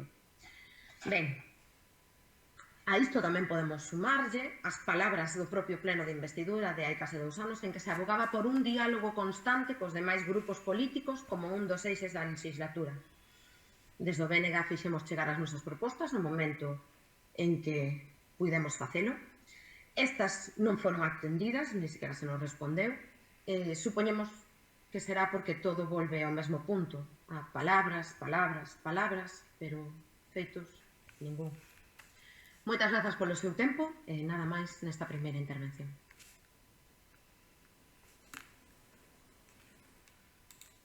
Moitas grazas. Voceira do Partido Popular ten a palabra. Moitas gracias, señora alcaldesa. Voceiro, disculpe, ten a palabra. Ben, intentarei ser o máis breve posible tamén, os tempos indicados. Ben, como dicía a portavoz nacionalista, obviamente temos un documento que se nos presenta hoxe que chega unha vez máis tarde, non? Se nos teñimos aos plazos, sabemos que debería presentarse antes do 15 de outubro de cada ano para estar cerrado definitivamente antes do 31 de decembro, é dicir, o final de ano. Desta maneira, seguramente, lles permitiría anticiparse a certas accións, a certas partidas que hoxe en día non aparecen e nas que se verían beneficiar certos colectivos que están pasando por unha situación grave.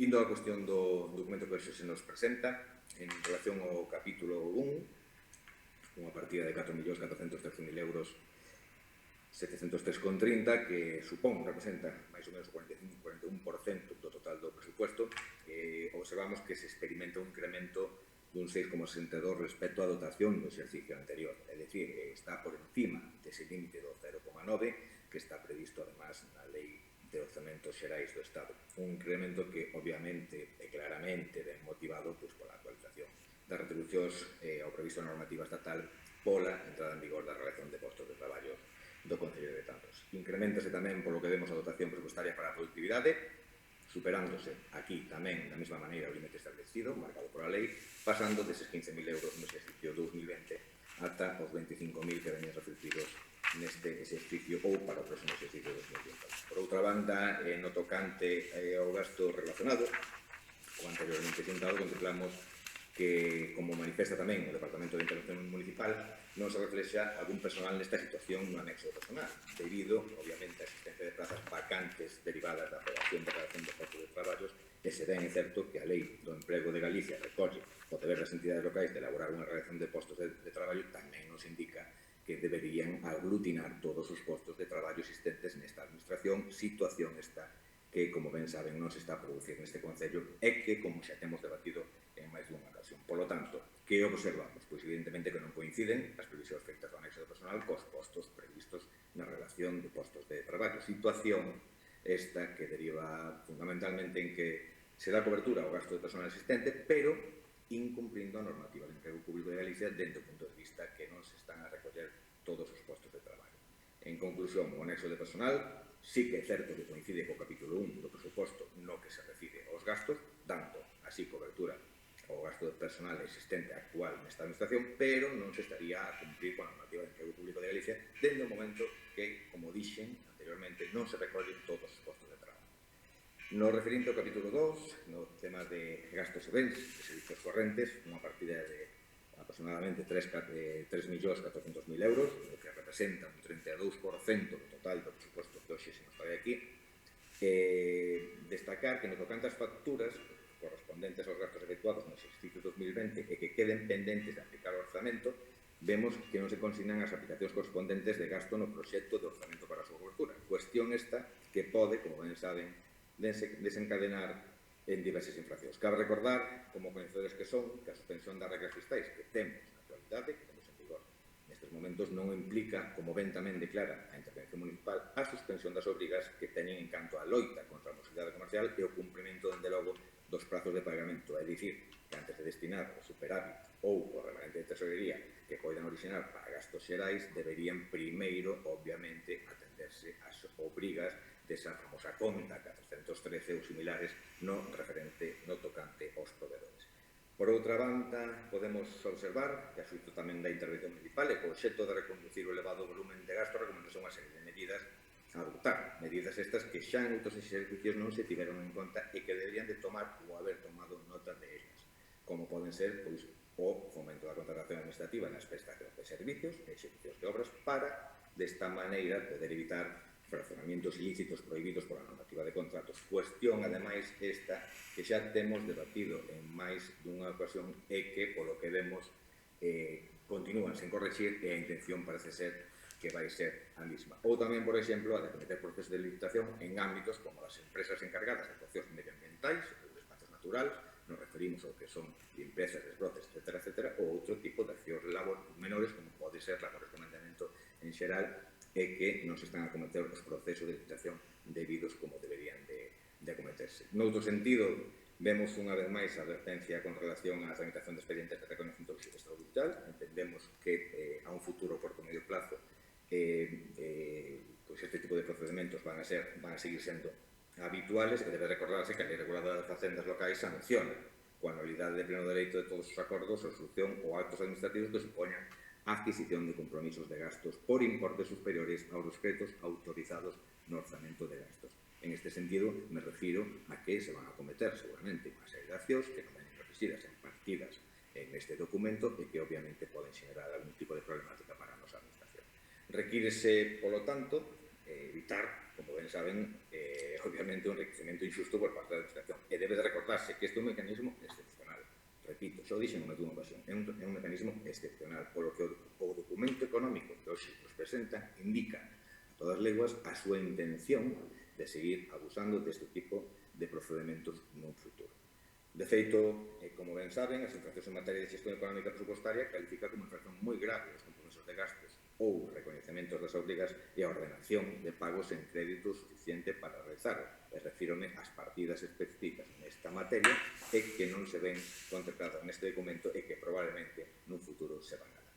Evidentemente, atopámonos dende logo ante recomendacións que cobran medio sentido, como ben manifesto o Departamento de Intervención en relación aos prazos para o ano de factura, que son deses 30 días. É dicir, se seguimos con este mecanismo que teñen constatado de forma habitual que de recoñecementos extrajudiciais ou modificacións presupuestarias cada 2x3, pois obviamente ben saben e son coñecedores que este tipo de procedimentos retrasan moitas veces os pagamentos a proveedores por deudas pendientes, o que provoca que nos estamos saltando outra norma máis, que é a de cumprir o prazo deses 30 días.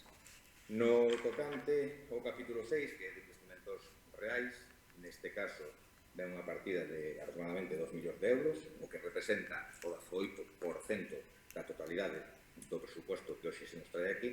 Podemos ver que os investimentos previstos pois, teñen as seguintes fontes de financiamento, non? Que por unha parte son as achegas que veñen da Deputación Provincial por un importe de 1.239.000 euros, e por outra os recursos propios, é dicir, os do Concello, que ascenden a 764.400 euros. É dicir, se collendo o importe total destinado para investimentos reais, eses 2 millóns de euros, o que significa só un 18% do total de presuposto, e que xa non nos parece unha inversión suficiente, pois menos aínda cando os fondos que destina a propia administración local que computan finalmente tan só un 7% do presuposto total, ou por dicirlo dunha forma máis clara, vostedes destinan de cada 10 euros do presuposto soamente 70 céntimos dos recursos propios a investimento real. Se sumado ao que ven da Diputación xa é pouco, porque sería 1,8 euros de cada 10 do presuposto, pois cando vamos aos datos e facemos a comparativa do investimento que hai con recursos propios do Concello, pois nos quedamos con que de cada 10 euros do presuposto, solo, exclusivamente, 70 céntimos van destinados a inversión real neste Concello. Continuamos a ver pois unha falta dunha aposta forte por parte deste Goberno polo noso casco histórico, con fondos propios, e a pesar de prever un incremento na recadación dos ingresos en máis de 1 millón de euros, e as sabendas, ademais, do esforzo que están a facer outras administracións como a Xunta de Galicia e como ben saben respecto ao noso casco histórico. Observamos tamén, por outra banda, que nos convenios nominativos cas entidades non se produce un incremento do seu importe de cara a entidades como Cruz Vermella ou Cáritas. Entidades, ademais, que dende que comenzamos esta situación pandémica levan día tras día facendo, como ben saben vostedes, esforzos e sobreesforzos para dar cobertura a todas as situacións de necesidades que afloraron en tantas familias de Canceiras. Dende logo, entendemos que este escenario deberían telo previsto, xa que non estamos a falar dunha situación nova, quer decir, lamentablemente xa vamos casi para un ano en esta situación e tendo en conta considerable labor que se le están quitando este tipo de entidades dentro da administración local, deberían, repito, tomarse en conta e como situación, como ocasión excepcional, aumentarles o convenio por esa labor, de gran labor, que están facendo no día a día desde que entramos neste escenario. En definitiva, entendemos que o documento que hoxe se nos presenta aquí, aparte, bueno, do pouco tempo para levar a cabo un análisis por un miúdo, é un documento que queremos non adaptado a unha realidade que estamos a vivir, que non se adapta ás necesidades reais en materia de investimento, que necesitan realmente este Concello, que non cubre de forma correcta e xusta as labores e actuacións de entidades esenciais neste municipio, como as que acabo de mencionar anteriormente, e creemos que é un orzamento que presenta deficiencias e lagunas respecto ao capítulo de persoal, e as problemáticas nas que se pode derivar certas partidas, un orzamento que deixa claramente haber un suposto de continuar con un excesivo fraccionamento de contratos e que obviamente pode acarrear esas faltas graves ou moi graves que mencionaba, ademais de poder afectar e provocar desequilibrios orzamentarios e que tamén, dende logo, incurrirían en infraccións. Tamén partidas insuficientes, ao noso parecer, en materia de inversión real, como xa manifestamos, tan só ese dato de 70 céntimos de cada 10 euros do presuposto respecto ao destinado por parte deste Goberno para os canceiros e canceiras, e volvemos a ver un presuposto onde case o 75% da totalidade se deriva aos capítulos 1 e 2, é dicir, 7,5 euros de cada 10 deste orzamento, e tendo en conta, ademais, que a previsión de recadación de ingresos a través de impostos e outras liquidacións incrementase máis de 1.200.000 euros neste exercicio 21 respecto ao do 2020. Creemos, dende logo, que dista moito de ser un documento económico como merece Betanzos, como merece a situación que estamos a vivir, e creemos que un orzamento demostra un goberno falto de ideas, falto de proxecto e, dende logo, falto de futuro para o noso municipio. Dito isto, entendemos que nos atopamos nunha situación, nun escenario delicado e incerto por esta pandemia que estamos a atravesar, e entendemos, como non podía ser de outra maneira, que para afrontar esta situación que estamos a vivir é máis que necesario un orzamento, ainda que chegue tarde, pero é máis que necesario un orzamento, e reitero, que non é un documento que nos parezca adaptado ás necesidades reais, pero entendemos que estamos ante unha situación excepcional, polo tanto, e a pesar das diferencias que mostramos con este orzamento, repito, é unha situación excepcional, non vamos a obstaculizar a saída deste orzamento, obviamente xa tiñan simplemente cos votos do Goberno, e o noso sentido de voto vai ser unha abstención. De momento nada máis nesta primeira intervención. Moitas grazas. Moitas grazas. Voceiro do Grupo de Goberno ten a palabra.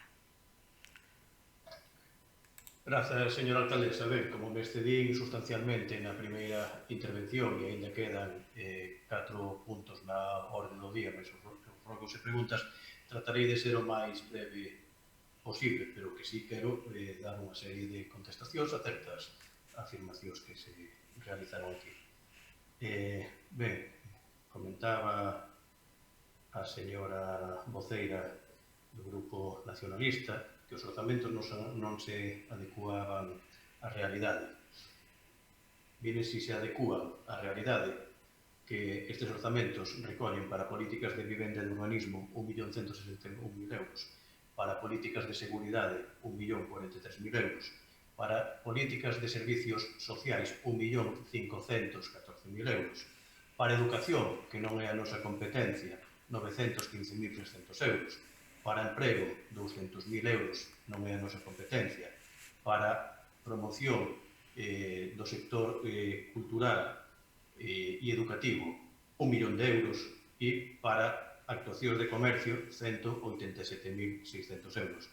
E miren se adecúan ao estado de pandemia que para o benestar comunitario, principalmente limpeza, 1.303.670,99 euros. Eu creo que non se molestou en ler os orzamentos, non se molestou por certas afirmacións que realizou. Eu creo que tirou de intervencións de anos pretéritos e non se adecuou á realidade deste orzamento. Que non se adecuou foi usted. Porque fala, non é un orzamento expansivo e se incrementou sustancialmente o gasto corrente. Mire se é expansivo o orzamento en investimentos que medra un 86,77%. Di que non se recollen partidas municipais, que os investimentos son todos por achegas da Diputación e do IDAE e da Xunta. Ben, o 40% do importe de investimentos, é dicir, 800.000 euros son fondos propios, o 60%, 1.200.000 euros da Diputación. Da Xunta de Galicia, para investimentos, non temos recollido no orzamento ninguna partida. O que temos é unha partida que o Concello lle vai dar á Xunta de Galicia para a ETA. Por lo tanto, non se contempla o financiamento da Xunta de Galicia neste orzamento. Con isto, enténdame ben, non estou dicindo que a Xunta non vai a investir. Estou dicindo que neses capítulo 6 de investimentos non figura ninguna cuantía achegada pola Xunta. E sobre o IDAE, a cuantía que figura nos orzamentos é a única e exclusiva do Concello. Non están a cuantía que destina o Estado. Por lo tanto, eu creo que non se leu o documento. Despois, fala da hostelería e do tecido comercial que obviamos. Xa lle reiterei, por activa e por pasiva, que para comercio hai 187.000 euros, para programas de cultura, para políticas de cultura 1 millón de euros. Por lo tanto, os orzamentos son dinámicos. E aquí tamén lle quero contestar ao Partido Popular, porque dixo que as partidas non están actualizadas ante unha situación grave e que a Xunta de Galicia acaba de anunciar que vai a facer outra línea de rescate ao sector dos autónomos, e eu creo que vai a ser así. Pero miren, eses orzamentos que aprobou a 31 de decembro non había financiamento para esas axudas. Adaptou as partidas. Entón, por que o Concello non leva unha línea de axudas directa no capítulo 4? Porque é que non sabemos se vai ser capítulo 4 ou capítulo 7. E temos varias fontes de financiamento.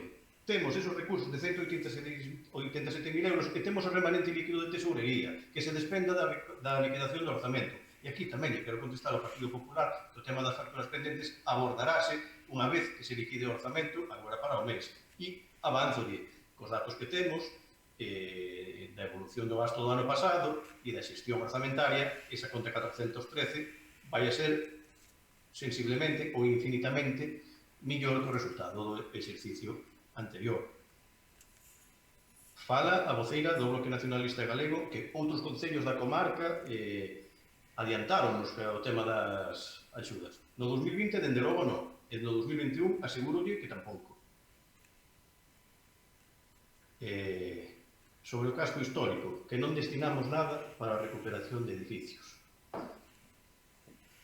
Moi ben, non é a nosa competencia, hai unha comisión bilateral Xunta e Estado que é a que se dedica a isto e a que ten as competencias. E saliu onte publicado no Boletín Oficial da Provincia 90.000 euros que vai a xestionar este Concello, procedentes do Estado e procedentes da Xunta de Galicia. non están incluídos neste orzamento, porque esa axuda chega máis tarde da elaboración do presuposto, pero incorporarase. Fala de que a inversión do Concello no casco histórico é nula. Santa María creo que queda no casco histórico, é a día de hoxe. Non sei se está noutra parroquia, pero Santa María está no casco histórico e van 151.000 euros para a recuperación desa rúa. Por lo tanto, non faga demagoxia, ca publicidade e co protocolo. Ata que o queira, pero non diga que levamos unha partida de 17.000 euros e que vai a ser ampliada en 2 ceros, como outras ocasións. Cando se gastaron 1.700.000 euros aquí en publicidade, eso significa 2 ceros máis, O sea, non faga demagoxia.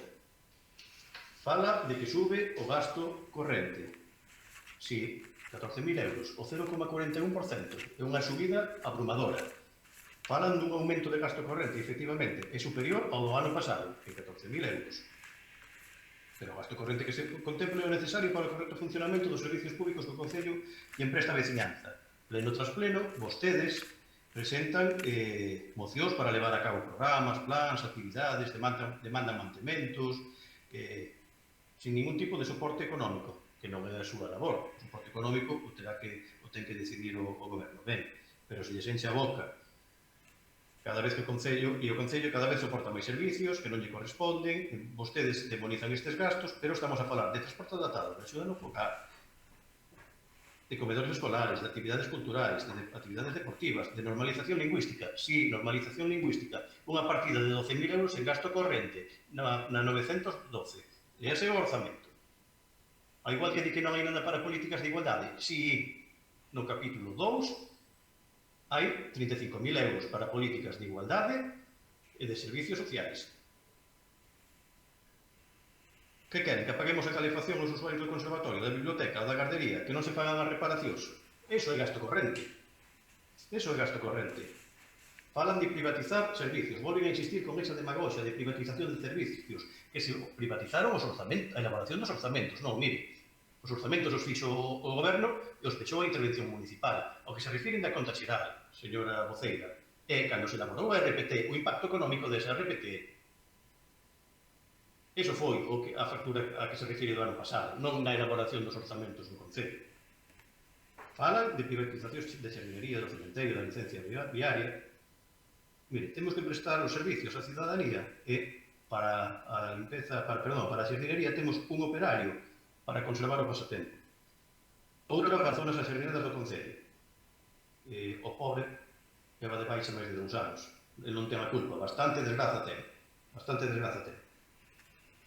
É dicir, hai que cortar ao longo dun ano 1 millón de metros cuadrados de erva, manter 300 xardineiras, 2 rotondas, 1.500 metros de seto, ademais de fontes, lavadoiros, muros, camiños, maletas, arbustos en beirarrúas, en beiravías. Con unha persona non é posible. Non cemiterio, de privatización, hai un operario de obras do cementerio municipal e para dar cobertura ás vacacións, ás libranzas ou ás baixas, hai unha empresa que fai ese traballo nese momento, puntual. Outros que está externalizado, o servicio de axuda no fogar, sí, en 950.000 euros. O transporte adaptado, sí. O comedor da gardería do Vale, sí. Debido á legislación vixente, non o podemos levar de forma directa. Creo que non me queda... sí, falaban da voz da cidadanía e da nula participación que tiveron os grupos políticos, que non se lles permitiu, entendín, o que non os tivemos en conta. 9 de outubro, xunta de voceiros. Se traslada aos dous grupos de oposición que se van a elaborar os orzamentos e que, se teñen algunha achega que facer, que a fagan ao 31 de outubro. Vostedes presentaron unhas propostas o 28 de decembro. O Grupo Popular non presentou ninguna. Levou unha proposta ao pleno de novembro sobre as subvencións nominativas e lle dixemos que o momento era nese prazo que se lle había dado hasta o 31 de outubro, posto que se incluían nas bases de execución do orzamento, pero que de todas formas que volvíamos a abrir un prazo que presentaran propostas. Nin a primeira. Hoxe falan de Cruz Vermella e de Cáritas. Sí, os convenios con Cruz Vermella e de Cáritas se mantén, están facendo un enorme traballo, pero entendemos que a achega que lles estamos a dar para que complementen os servicios sociais do Concello é suficiente, posto que o que incrementamos foron as economías que xestiona o Concello directamente debido á situación actual. Polo tanto, está garantizada a cobertura dende a Cruz Vermella e de Cáritas, que a cantidade inxente de traballo que están a facer, un aumento sustancial das economías dirixidas por o Concello para este tipo de gastos. Vaya rematando, voceiro, por favor. E xa para rematar, efectivamente, o Goberno do Estado fixo uns orzamentos moito máis altos do que fixo a anualidade o anterior orzamento, que a Xunta de Galicia, exactamente igual. E isto vai porque o voceiro do Partido Popular di que outras administracións fixeron uns esforzos brutais e o Concello de Betanzos non. Pero que, mire, o Concello de Betanzos non ten ingresos extraordinarios como tiveron a Xunta de Galicia ou como tivo o Estado da Nación. Se tuveramos esos ingresos extraordinarios e adicionais, a ben seguro que o orzamento medraría. Pero dicía eu ao principio da miña intervención. Temos uns vimbios e con esos vimbios temos que adaptarnos. Temos un teito de gasto de 10.700.000 euros e a máis non se pode chegar. Díganme que eliminarían vostedes deste orzamento e en que o incrementarían.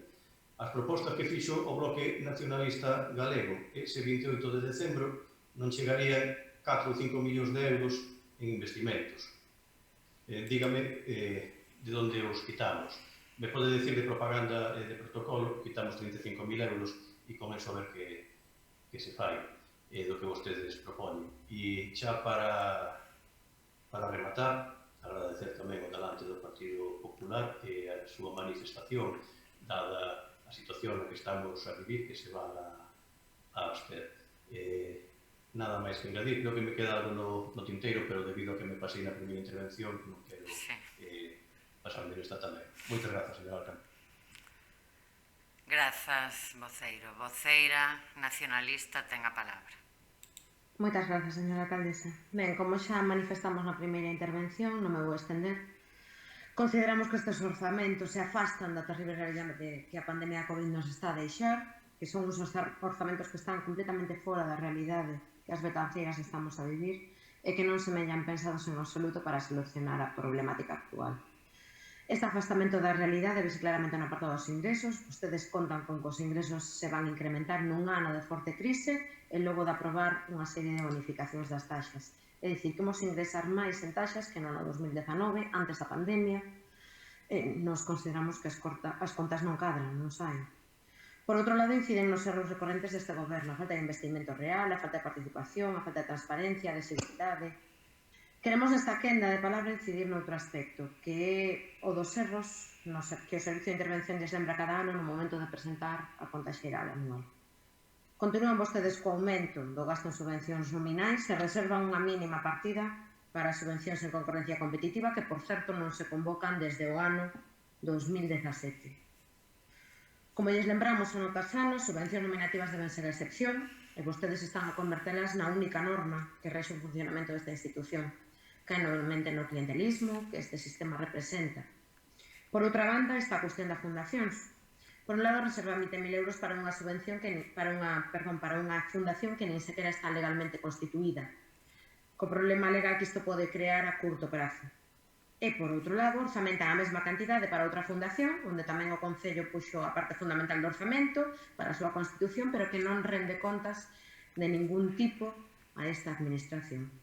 Porfían unha e outra vez en repetir os erros que ano tras ano nos levan a ter un goberno menos democrático, menos transparente, e por este motivo que no BNG non podemos apoiar estas contas e que o noso voto será contrario a estes orzamentos. Moitas grazas a todos.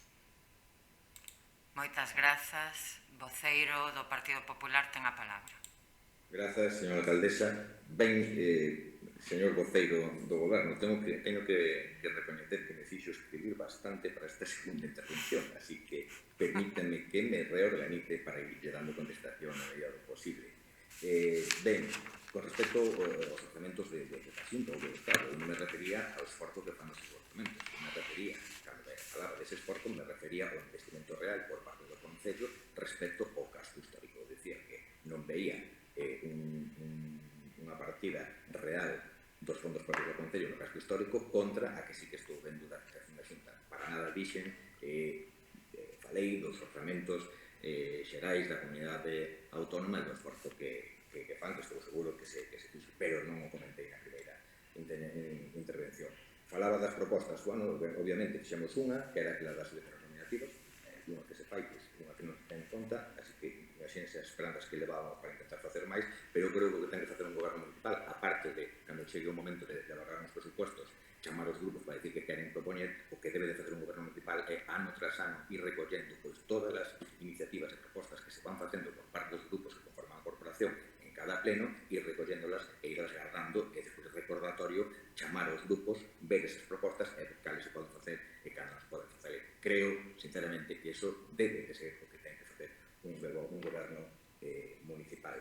Ben, decía vostede na primeira intervención, bueno, pues, que con estes vídeos facía mención a ese dicto, a ese refrán famoso nesta comarca, e facía referencia tamén a que iniciaban pues, con prácticamente sin débeda bancaria.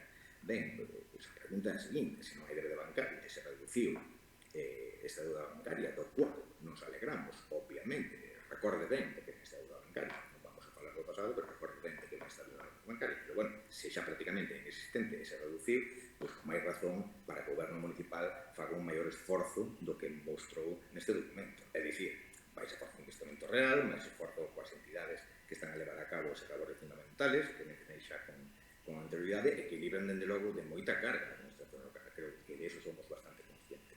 Pero, hombre, máis esforzo tamén en partidas de acción social que non se contemplan, máis esforzo tamén para colectivos gravemente afectados por esta pandemia e que non vemos que estén tampouco neste documento, quizás os haxa a corto ou medio plazo. Non o discuten nin o poñen en duda, pero ahora mismo neste documento, dende logo, non están. É dicir, que presumen da desaparición da deuda bancaria, bueno, ben, pero incrementase o apartado de ingresos en máis de 1 millón de euros. Isto é tamén importante, máis de 1.200.000 euros en concreto. Manifestan que as economías son as que son. Bueno, pues nos entendemos que, con esta situación que vos tedes din, de que prácticamente deuda bancaria inexistente, pero con máis ingresos, ese 1.200.000 máis de ingresos, creo que, dende logo, o esforzo ante escenarios no que estamos debería de ser moito maior. Pero, bueno, reitero, a noso entender, é unha falta de proxecto neste documento, entendemos que non é o que nós, dende logo, levaríamos, e xa dixen a excepción pola que vamos a manifestar sentido de voto da abstención. Decía que con menos facer máis, pois créame que máis ben, eu creo que está sendo o contrario, con máis capacidade económica, volvo a repetir, a existente deuda bancaria e o aumento de ingresos que van a recibir, están a facer menos. Obviamente, isto indica que non se está a levar a cabo pois, unha correcta previsión económica ou de planificación financiera para o noso Concello, non para as necesidades reais e, logo, para un bo futuro para o noso Concello e, principalmente, no que estaremos todos de acordo, para os nosos vecinos. Recordarlle, ademais, que falaba tamén da Xunta, recordarlle que así ben manifestado, además, creo que en informe de intervención, que dos fondos de cooperación local que está transferindo a Xunta se está retendo 60% por esa deuda do Consorcio Galego de Benestar. Saben, obviamente, do que estamos a falar. Para finalizar, señora alcaldesa, creemos que é un copia e pega de documento a documento. Máis que copia nesta ocasión, pois é un pega en certas partidas que afectan directamente aos vecinos, e repito, o noso sentido de voto, de maneira excepcional, e dada esta excepción, vai ser a excepción. Moitas gracias polo tempo. Moitas grazas, voceiro. Antes de pasar á votación, quixera facer algún apuntamento ao respecto do debate que acabamos de ter. Quero agradecer o talante o tono do Partido Popular neste punto e non podo manifestar o mesmo sobre o da voceira do BNG. porque a veces non fai falta utilizar insultos para faltar ao respeto ás persoas. E, bueno, podo entender, aínda que non compartir a falta de respeto ao grupo de goberno, pero van dúas veces neste pleno na que, dende o meu punto de vista, podo estar equivocada, falta o respeto a traballadores e traballadoras municipais ou ao seu traballo. No punto anterior e neste. Decía, quero aclarar tamén que a postura do Partido Socialista na FEGAM era de aportar as axudas aos autónomos e autónomas o 1% do orzamento. Esa era a postura nesa xuntanza da que falei antes e que fracasou, pero non foi a postura do Partido Socialista na FEGAM. Non é verdade. De todos os xeitos, o compromiso que acabamos de acadar na declaración institucional,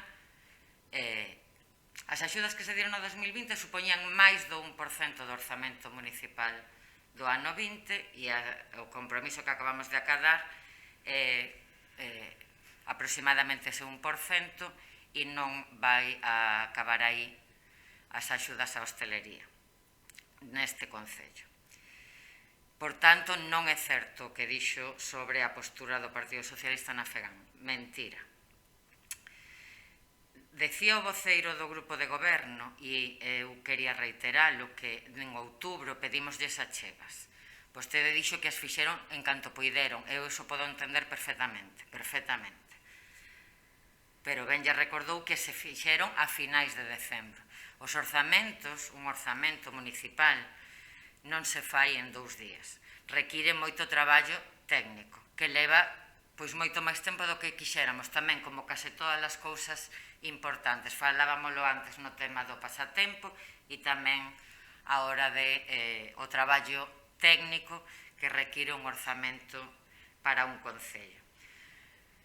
Por tanto, referíase tamén a que non ian incluídas estas axudas sabendo que había un peche deste servizo da hostelería. O peche da hostelería non o deciden os concellos, decídeno as comunidades autónomas atendendo a criterios técnicos de comités clínicos. Decidiuse en xaneiro e en xaneiro o orzamento estaba elaborado. Non estaba rematado o proceso técnico, é certo, pero si estaba elaborado.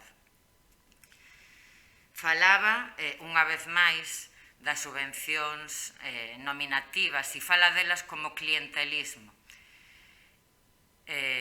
Unha vez máis, a postura do grupo de goberno, deste grupo de goberno e dos anteriores nestes últimos mandatos, a ese respecto foi o de cumprir un compromiso adquirido con todas esas entidades que fan unha labor fundamental no noso concello, ben a prol dos nenos e nenas do noso municipio a través de actividades deportivas, ben a prol das persoas que máis se necesitan a través de entidades sociais, ben a prol da cultura no noso municipio. Ese compromiso coas entidades para facer viable a súa supervivencia cando outras administracións retiraron ou minimizaron esas axudas é un compromiso que hai moitos anos adquiriu este grupo con esas entidades e que vamos a seguir mantendo. E non é clientelismo, é facer viable unha vida social, deportiva e cultural no noso municipio que realizan moitas entidades con moito esforzo e que chegan ata onde as administracións públicas non poden chegar. Entón, eso pode criticalo todas as veces que queiras, porque mentres este grupo siga aquí vai a manter ese compromiso con esas entidades, porque o necesito. Falaba hasta dunha fundación que vai contemplada no orzamento que non está creada, certo, pero que o proceso é ese, primeiro hai que dotala e despois creala. O procedimento é diferente.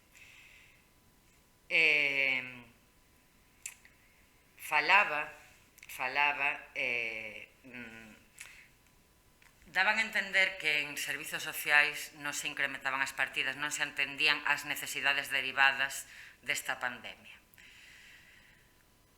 Nada máis lonxe da realidade, nada máis lonxe. Este Concello fixo moito esforzo durante o ano 2020, co consenso de todos os grupos.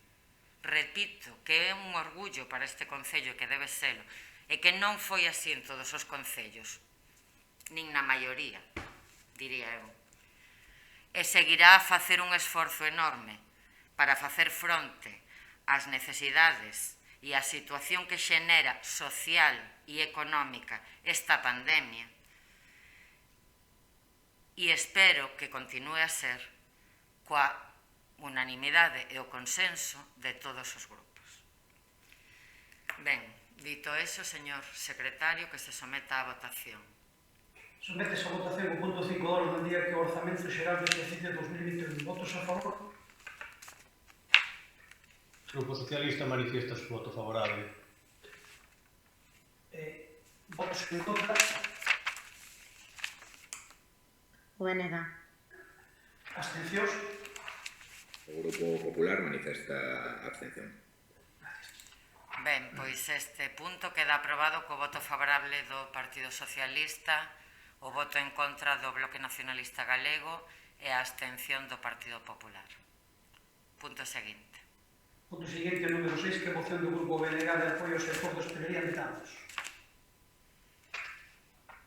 Grazas. Voceira do Bloque Nacionalista Galego ten a palabra. Moitas grazas. Ben, en primeiro lugar, quería aclarar que esta moción foi presentada antes de que expirase o prazo legal para presentar as mocións e antes de termos coñecemento de que se ia presentar unha declaración para aprobar neste pleno. Por tanto, procedo á súa lectura. As últimas medidas que o Goberno galego tomou o pasado mes para loitar contra a COVID, peche perimetral do noso Concello, peche do interior dos locais de hostelería, modificación de horarios, veñen a presentar de xeito alarmante os problemas a que están facendo fronte o sector da hostelería e o turismo. Seguen asumindo pagamentos ao mesmo tempo que veñen reducidos os seus ingresos. A situación de moitos deles, na maior parte dos casos autónomos e pequenos empresarios, está ao límite e, por tanto, é necesario que os diferentes gobernos leven a cabo políticas en beneficio de todos estes sectores. Unhas medidas que pensen os peches e que impidan que estes peches se transformen en definitivos. A Xunta de Galiza, que é a administración que ten a competencia, renunciou a liderar un proceso para acabar un acordo entre os concellos, a Deputación e a propia Xunta para elaborar un plan de rescate. O BNG fixo unha proposta clara e contundente para dar resposta inmediata aos sectores económicos afogados como consecuencia da pandemia. Un plan de rescate con axudas a alemán que compensen o 70% das perdas e un plan de axudas negociado entre a Xunta, os concellos e as deputacións nos que as tres administracións pagan o mesmo esforzo orzamentario.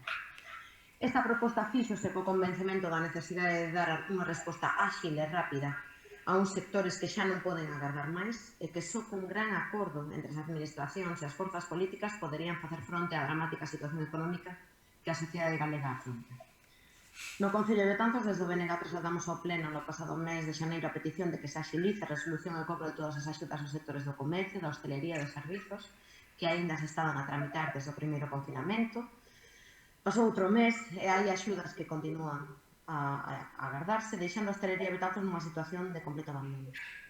No Goberno do Estado español debe tomar tamén medidas de apoio a un sector que está nunha situación dramática na medida das súas competencias. E, por tanto, temos claro que é imprescindible a altura de miras para acadar uns acordos políticos e interadministrativos imprescindibles e urxentes para podermos superar entre todos esta pandemia.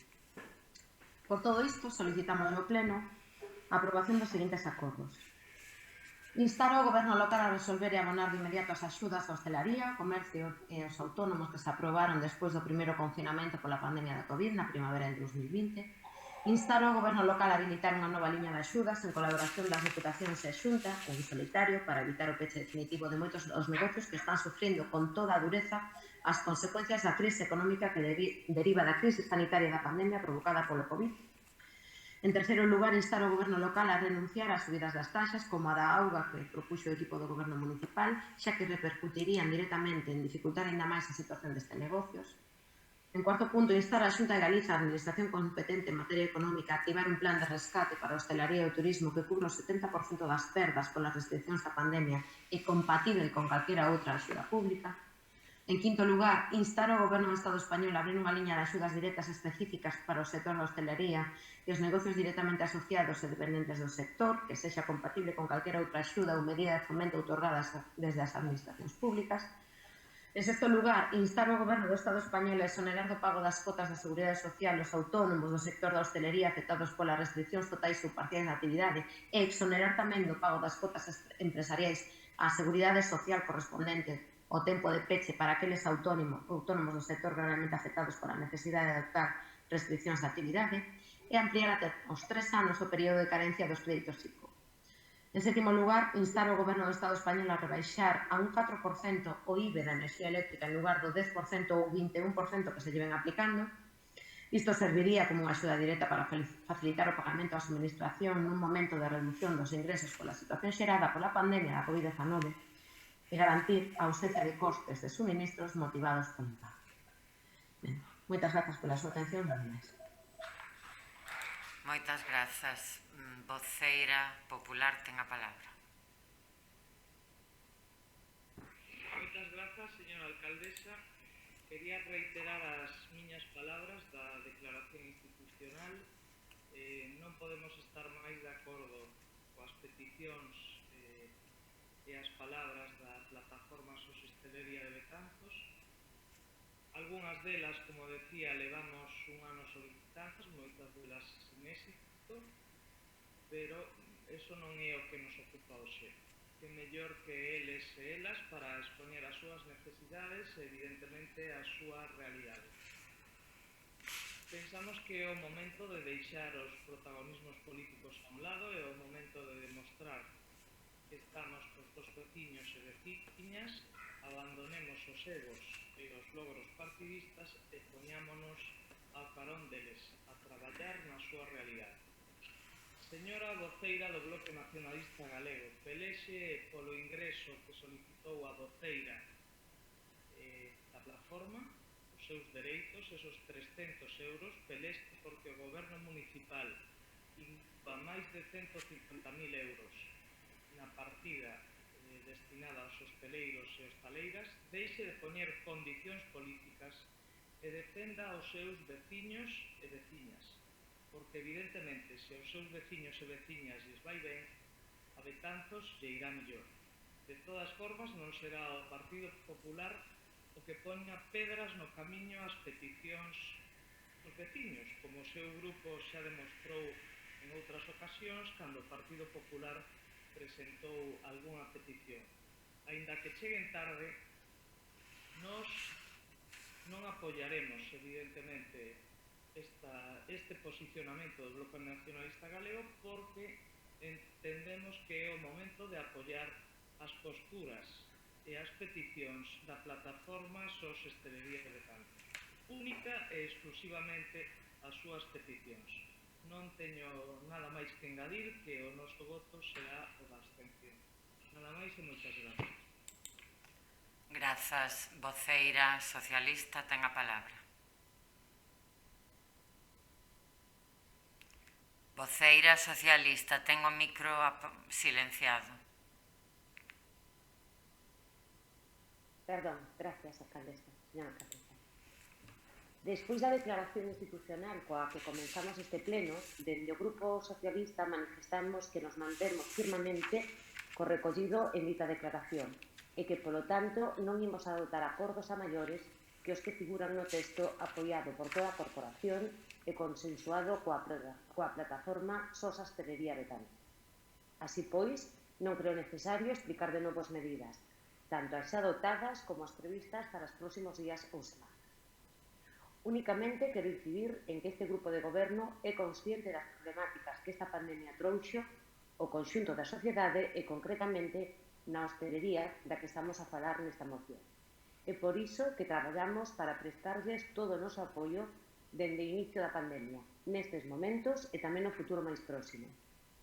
Quero insistir, tal e como se recolle na moción institucional, no noso compromiso cun novo plan de rescate. O único que falta por definir é se se fará por parte do Concello de forma directa ou en colaboración cos gobernos autonómico e provincial. E esta decisión dependerá únicamente da disposición destes organismos, que entendemos que vai ser receptiva e así o manifestaron, posto que entendemos que simplificar o número de convocatorias e de trámites administrativos vai ser positivo para os autónomos e empresas afectadas e a maiores será máis dinámica a concesión, posto que estas administracións de maior tamaño teñen outros mecanismos dos que nós non dispoñemos. En resumo, iso faría os procesos máis rápidos cara á tramitación das pruebas. De todas maneiras, si lles podo asegurar que non quedaremos esperando de brazos cruzados.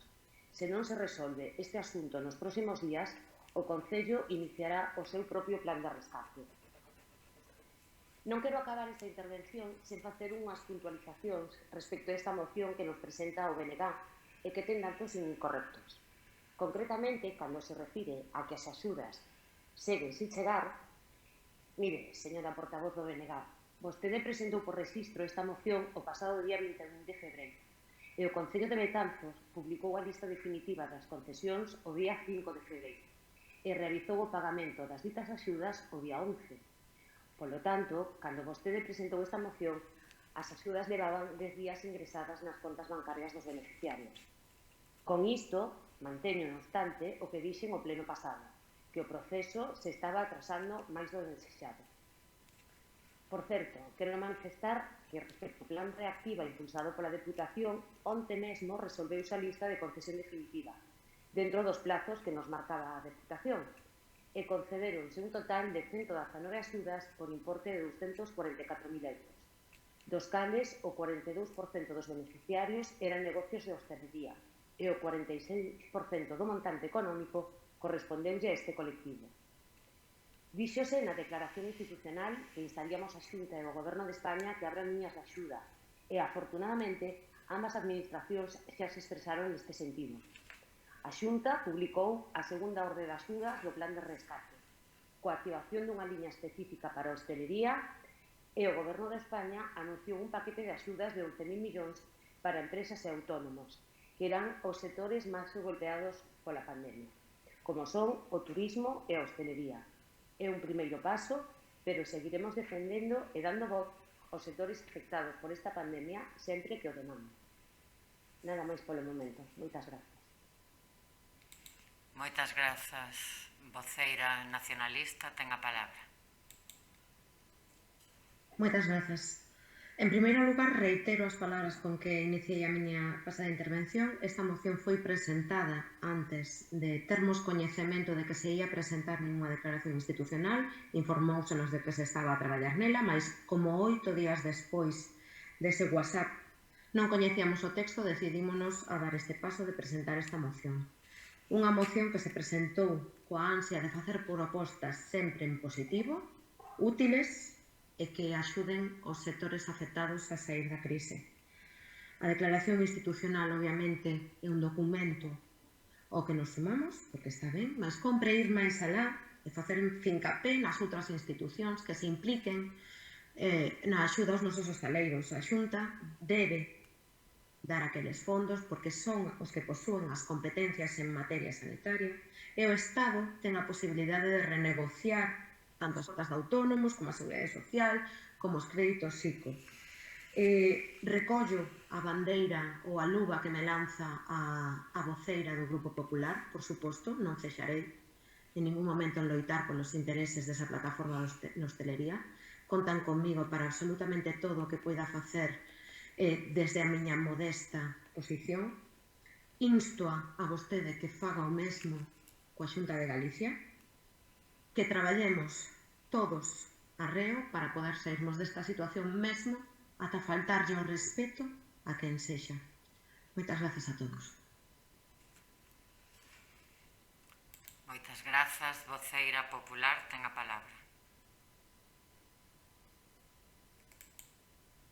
Moitas grazas, señora alcaldesa, pouco máis que engadir, que evidentemente o Grupo Municipal do Partido Popular nunca lle faltará o respeto a nadie, polo menos o intentará.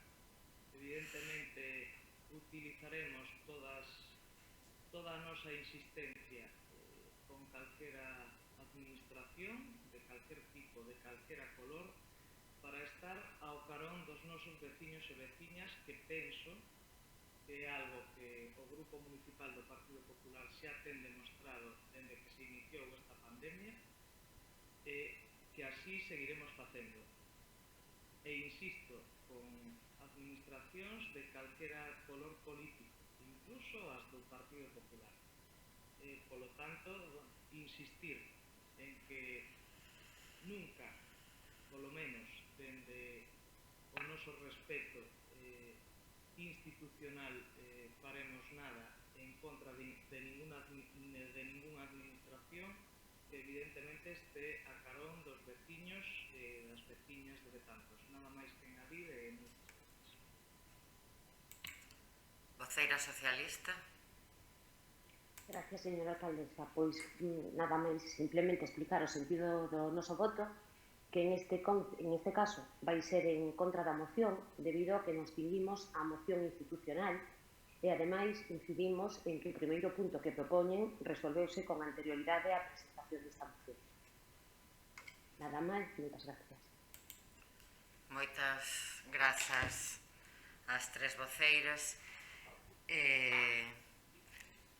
Eu, antes de proceder á votación e a colación de algunhas das afirmacións que se fixeron, quero botar unha lanza a favor do esforzo que están a facer os concellos dende que se iniciou a pandemia en canto ás axudas directas e en canto a outras medidas que houbo que tomar e que non estaban contempladas en ningúns orzamentos, e a que os concellos, e teño que decir que os concellos da provincia da Coruña recibimos unha pequena axuda da Deputación Provincial, en concreto o Concello de Betanzos algo menos de 40.000 euros, pero salvo eso recibimos 0 euros de outras administracións para facer fronte a calquer tipo de eventualidade, a estas axudas ou a outras medidas que houve que tomar. E o resto de administracións, as dúas, a autonómica e a estatal, con moitas máis competencias nestes temas que os concellos, si recibiron axudas. O Goberno do Estado de Europa e a Comunidade Autónoma do Goberno do Estado. Por tanto, eu esa lanza a favor dos concellos, de todos os concellos, de calquera cor política, todos fixeron un esforzo enorme a prol dos seus veciños e veciñas, que, como saben, ao primeiro sitio que acoden é aos concellos, e eso é así, e ten que ser así, e que estamos a facer esforzos inxentes, todos, para facer fronte a estas situacións, pero ingresamos menos precisamente porque reducimos ou eliminamos tasas tamén para facer a estes colectivos e a outros desfavorecidos con esta crise, facemos esforzos para dar esas axudas. Entón, eu coincido co que dixeron, creo que todas as voceiras, de pedir ás outras administracións un esforzo maior hacia os concellos e, sobre todo, hacia as persoas. Ben, señor secretario, que se someta a votación o punto 6. Ben, sometes a consideración do pleno punto 6 do día que a moción do Grupo BNG de apoio ao sector da hostelería de Betanzos. Votos a favor? Grupo do BNG, gracias. Votos en contra? Partido Socialista. Abstencións? Partido Popular. Gracias. Ben, esta moción queda rexeitada co voto favorable do Bloque Nacionalista Galego, o voto en contra do Partido Socialista e a abstención do Partido Popular. Punto seguinte. O punto seguinte, punto 7 do día que a moción do Grupo BNG sobre a supresión de peaxes na AP9. Voceira do BNG ten a palabra. Moitas grazas. Ben, como todos sabemos, a autostrada do Atlántico é a principal arteria circulatoria que asenta o 70% da poboación e que aglutina ao seu redor a maior parte da actividade económica do noso país. A pesar desta importancia, esta infraestructura ten unhas tarifas desorbitadas que soportamos alrededor de 22.000 usuarios cada ano. Unha peaxe abusiva que é un verdadeiro lastre para as persoas e para os empresarios do noso país. A historia da P9 é unha historia dunha discriminación que ven desde os seus inicios e que continúa a través dos anos. A concesión desta autoestrada remataba en 2013, mas foi ampliada polos diferentes gobernos do Estado, tanto polo de José María Aznar como polo de Felipe González, e mesmo en 2003 foi vendida co beneplácito da Xunta de Galiza, da que formaba parte o actual presidente Alberto Núñez Feijóo. Como consecuencia de todo isto, en Galiza temos unha das autoestradas máis caras de todo o Estado español, cunha das concesións máis longas de todo o Estado tamén, que se estenderá até 2048. Pagamos as peaxes máis caras de todo o Estado e a práctica totalidade das autoestradas do Estado ou son de balde ou serán en breves. Isto supón un impacto económico tremendo para as arcas de miles de traballadores e traballadoras e un lastre á competitividade das nosas empresas. A loita social para poñerlle fin a este abuso vende moi lonxe. Desde 2016 que se presentou no Parlamento de Galiza a instancia do BNG a Lei de Transferencia da AP9 de Galiza, que se foi vetada pola Mesa do Congreso o 13 de decembro ese mesmo ano e que foi vetada novamente a comezos de 2017, aínda que logo foi aprobada no Parlamento Galego en maio 17. Queda claro que se trata dun veto político disfrazado de razóns técnicas orzamentarias e para deixalo en evidencia, o tempo que se veta a transferencia e rescate da AP9 rescátanse as autoestradas da periferia madrileña. Esta decisión, que non tería un custo para as arcas do Estado de máis de 4.000 millóns de euros, non foi adoptada, porque non había diñeiro público para a AP9, máis sí para outro tipo de autoestradas. Por fin, o 2 de febreiro deste ano, o Congreso aproba por amplia maioría, tomando en consideración a Lei de Transferencia de titularidade e competencias da AP9. Consideramos que a transferencia é un primeiro paso para acabar con a discriminación histórica e é necesario que se realice libre de cargas, que sexa rescatada polo Estado de igual maneira que se rescataron no seu día radiais madrileñas. Mentres a tramitación desta lei non conclúa, é preciso que se faga efectiva a rebaixa de peaxes que levamos anos pedindo. Unha rebaixa que significaría un grande beneficio para Betanzos e para a nosa comarca, xa que permitiría que o tráfico pesado cruzase a ría pola autoestrada en lugar de polo centro, co perigo que supón para Angustia, Ribeira, Pontevella, que debe soportar un tráfico pesado que a está danando extensiblemente. Por todo isto, solicitamos ao Pleno da Corporación que se aproben os seguintes acordos. O primeiro, instar a Mesa do Congreso e as forzas políticas con representación nesta institución a aprobar definitivamente a Lei de Transferencia da AP9 a Galiza no actual período de sesións. En segundo lugar, instar ao Goberno do Estado a facer efectiva de xeito inmediato a rebaixa das peaxes da AP9. Moitas grazas a todas pola atención. Moitas grazas. Voceira popular ten a palabra.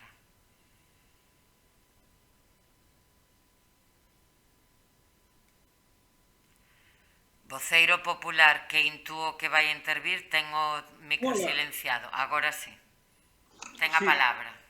Pois boas tardes, moitas gracias, señora alcaldesa. Boas tardes, disculpa a miña falta de pericia informática. Bueno, ante esta moción contra a P9, pois voulles adiantar que o voto favorable do Partido Popular, o sea, o sentido de voto do Partido Popular é necesariamente favorable. Os acordos son instar a Mesa do Congreso das Forzas Políticas con representación nesa institución a aprobar definitivamente a Lei de Transferencia da AP9 a Galicia no actual período de sesións. Por suposto que sí, ningún problema, estupendo, estamos de acordo. 2. Instar ao Goberno do Estado a facer efectiva de xeito inmediato a rebaixa das peaxes da AP9. Quen se podería negar a isto? Por suposto, estamos de acordo con estes.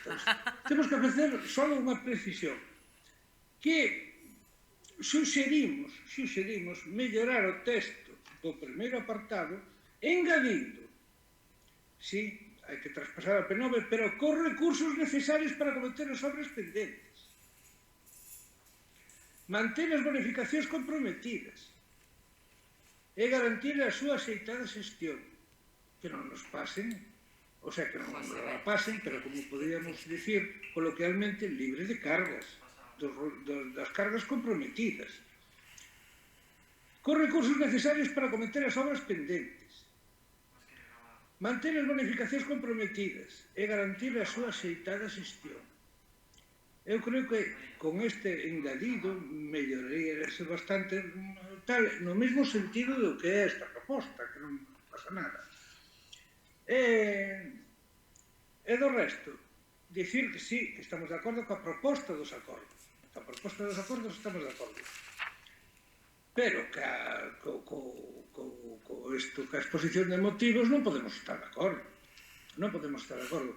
No anterior pleno, hai uns minutos, a concelleira do Bloque Nacionalista Galego, a señora Sánchez Pérez, reclamaba que se tivera en conta a historia do BNG. Pero bueno, eso se hai que ter en conta a historia do BNG, hai que ter en conta en todos os sentidos. Eu, como podedes ver, que xa non nacín antes de ayer, que xa teño a miña idade, eu acordo perfectamente o inicio desta autoestrada de Galicia. E recordo con moita preocupación a verdadeira oposición nacionalista a autoestrada de Galicia. E acordo perfectamente, non o BNG, que o BNG non existía daquela. O BNG non existía daquela.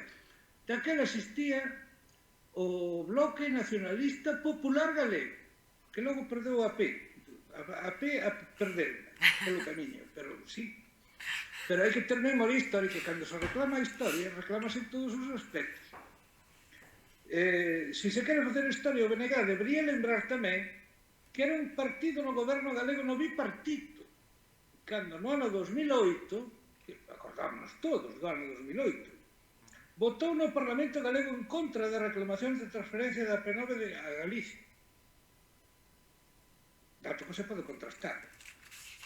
O BNG formaba parte do goberno galego que en 2006 accedeu a firmar un acordo co goberno e a Audasa para bonificar as peaxes de Rande e Abarcala con cartos de todos os galegos, a pesar de ser unha autoestrada estatal. Ese acordo foi orixe dun enriquecimento inxusto de Audasa, tal e como ditaminou anos despois o Consello de Estado. Iso tamén está na memoria histórica. É dicir, que se se reclama o peso histórico, hai que reclamarlo en todos os aspectos.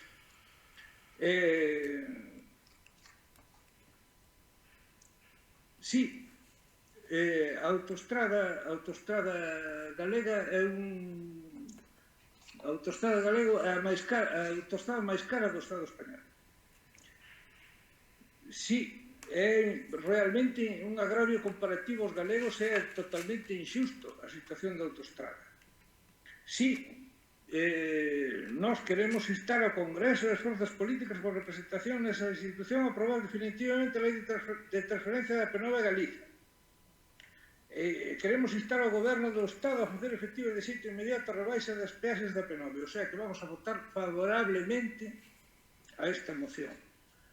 Si queren asumir por eficiencia e seguridade o texto, o engadido de poñer neste primeiro párrafo cos recursos necesitamos a transferencia da P9 a Galicia, pero cos recursos necesarios para cometer as obras pendentes, manter as bonificacións comprometidas e garantir a súa aceitada xestión, pois estaremos moito máis de acordo, senón votaremos favorablemente. Pero de todas maneiras queremos deixar constancia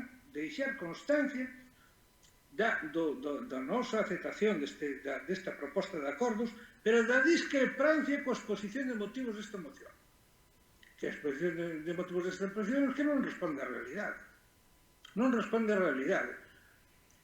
Mire, eu acórdome perfectamente do ano 75, acórdome perfectamente das bandeiras que estrella parando as máquinas para construir a autopista. É que, vamos a ver, temos memoria ou non temos memoria?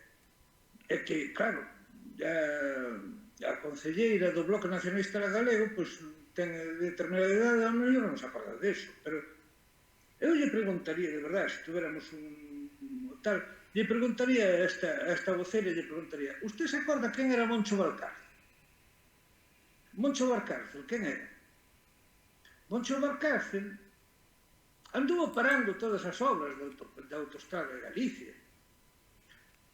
Era membro da Asamblea Nacionalista Popular de Galicia. O xerme, o antecedente do Bloque Nacionalista Galego. O antecedente do Bloque Nacionalista Galego. Era un verdadeiro intelectual, era un hombre moi inteligente. Señor voceiro do Partido Popular, lamento profundamente interrumpilo, pero pídolles a vostede e a todos e todas que se ciñan aos puntos e sexan o máis breves posibles porque pasan das 11 da noite. Por favor. E lamento profundamente. Supoño que en algún momento terei a oportunidade de explicar este razonamento. Pode explicalo se é breve, por favor, pero pídolles a todos e todas brevidade. Moi ben. Isto, en resumo, é definitiva. Estamos de acordo con esta proposta, estamos de acordo coas propostas de acordo que se remiten á Corporación Municipal, non estamos de acordo coa exposición de motivos, a exposición de motivos parecenos tal, queremos deixar constancia de nosa discrepancia coa exposición de motivos, estamos a favor dos acordos e suxerimos propoñente desta moción que engada este texto cos recursos necesarios para cometer as obras pendentes e manter as bonificacións comprometidas. Non vai a ser que nos den a xestión da autopista e resulta que nos den un morto na man. O sea, que eu o poñería. Non teño nada máis que engadir. Moitas gracias, dado a hora que hai. Moitas gracias a todos. Gracias a vostede. Voceiro socialista, ten a palabra. Gracias, señora alcaldesa. Boa noite a todos. Quería comenzar dicindo que parecenos esta unha moción apropiada no sentido de que é un tema prioritario para o noso partido, como así se demostra co feito ata agora. Non me quero remontar moi atrás, só citarei algúns feitos actuales.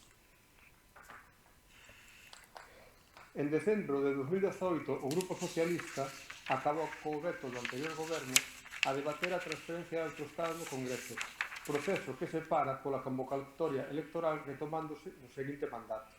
Xa neste ano, o 2 de febreiro, a toma en consideración da proposición de lei para a transferencia chega ao Congreso e apróbase a toma en consideración da Lei Orgánica de Transferencia da AP9 por parte do Congreso dos Diputados.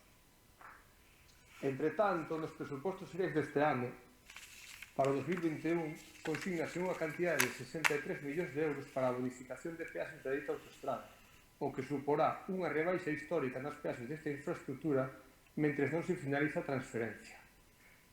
Sen máis que engadir nesta primeira intervención e recordando que esta cesión é un tema prioritario para o noso partido, anunciar o voto favorable do Grupo Socialista. Moitas gracias pola súa brevidade. Voceira nacionalista, ten a palabra. Moitas grazas, señora alcaldesa. Intentaré ser breve eu tamén. Gracias. Quero agradecerlles en primeiro lugar o seu voto favorable a los partidos. Como dicía o señor Vázquez Sánchez, quen se podería negar a unha iniciativa deste tipo? Eu lamento dicirlle que preferimos manter o texto tal e como presentamos. Lamento moito que non lle gusta a exposición de motivos. A próxima vez intentarei facer o mellor, de verdade que sí. Agradezolle moito os seus comentarios, ese recurso histórico que nos fixo. Obviamente, cando se dieron lugar as obras da AP9, nin existía o BNG, nin existía esta concelleira que lle está a falar, por tanto, difícilmente me podo negar eu deses momentos. Si é certo que na nosa comarca tamén houve un movimento veciñal e social contra a AP9. A miña familia fala de protestas en Guísamo, pero moitas veces polo prezo das expropiacións dos terreos, que aos veciños lles parecían moi pequenos para o beneficio que se ia obter desa obra. Como hoxe nos consta, sobre os papéis, é dicir, as expropiacións pagáronse a moi baixo prezo para o grandísimo beneficio que as empresas adxudicatarias foron recadando ao longo destes anos. Reitero o meu agradecemento a ambas as forzas. Esperemos que a concesión desta autoestrada máis longa do Estado vexa por fin o seu fin nesta legislatura, que o beneficio vergoñento de Audasa remate dunha vez e que entre todos consigamos que se acaben con estas peaxes abusivas que nos están lastrando a todos os galegos de maneira individual, mas tamén as nosas empresas de maneira colectiva. Moitas grazas e nada máis. Moitas grazas. Moi breve, sí. Voceiro popular, ten a palabra.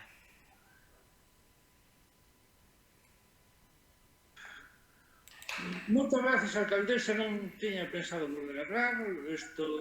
Eu sinto moito que a voceira do BNG non admita o noso complemento, a súa historia.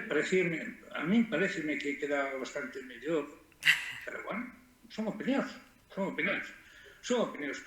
Realmente, xa lle contarei algún día, pero eu conocín a unha persona, as máis inteligentes que de Galicia, pois a persona que lle nombrei antes, pois é un verdadeiro intelectual, pois esta persona estaba totalmente convencida que a autopista iba a ser unha navallada en Galicia. Estaba totalmente convencida de que era unha persona das máis inteligentes que coñecín, pois non sei, contaminación partidista, unha cousa así. Eu non entendía como unha persona tan inteligente non podía entender que un emigrante en Múnich salía con un coche alquilado recorrendo 3 km por minuto hasta chegar a Andalla. E resulta que ao chegar a Andalla tiña que facer 2 noites no camino para chegar a Camariñas. Eu non chegaba a entender como veía un perxuicio, que unha vía de alta... Eu sempre lle dicía, ti, o día que teñas que ir a unha reunión a Vigo, tens que pasar por Redondela, non podes ir pola autopista. Bueno, era así, o sea, a historia temos todos na cabeza. É moi fastidiado acudir a que se respecte a historia, porque a historia temos todos de todas as maneiras. Pero, bueno, sinto moito que non admita ese complemento da nosa historia. Nós vamos a votar favorablemente. Vamos a votar favorablemente a esta proposta que parece nos aceitada. Encántame que eu que son tan maior, encántame que o Bloque por fin dese conta de que a autoestrada de Galicia sí, é moi mellorable na súa xestión, moi mellorable e tal, pero é unha ponte de dinamización económica e de mobilidade no país. Nada máis e moitas grazas. Moitas grazas. Voceiro socialista, ten a palabra. Nada máis que engadir. Solamente recalcar que o noso voto vai a ser favorable, que sempre estaremos pola cesión da autoestrada Xunta de Galicia, con todos os beneficios que isto ocasionará nos usuarios da mesma. Moitas grazas. Moi brevemente, todos temos historia, coñecer a historia é moi importante, todos temos pasado, todos nos equivocamos miles de veces ou non. Celebro que toda a Corporación de Betanzos este a prol desta cesión da AP9. Entendo, señor secretario, que se aproba a moción tal e como foi presentada e por unanimidade de todos os grupos. Pasamos ao punto seguinte. O punto seguinte é o punto 8 do orden do día de moción do Grupo Popular da adopción de medidas respecto aos vaos municipais. Grazas. Voceiro popular, ten a palabra. Grazas, señora alcaldesa. O 20 de decembro de 2001 aprobouse a Ordenanza Fiscal número 13 reguladora da taxa por entrada de vehículos dende a vía pública aos edificios, locais e solares, e das reservas de vía pública para aparcadoiro, cargamento ou descargamento e outras actividades de interese particular. Esta ordenanza establece as tarifas por superficie, o custe da placa e solo municipal por vado, reservas permanentes para as actividades de aparcadoiro exclusivo e permanente ao ano, entre outras.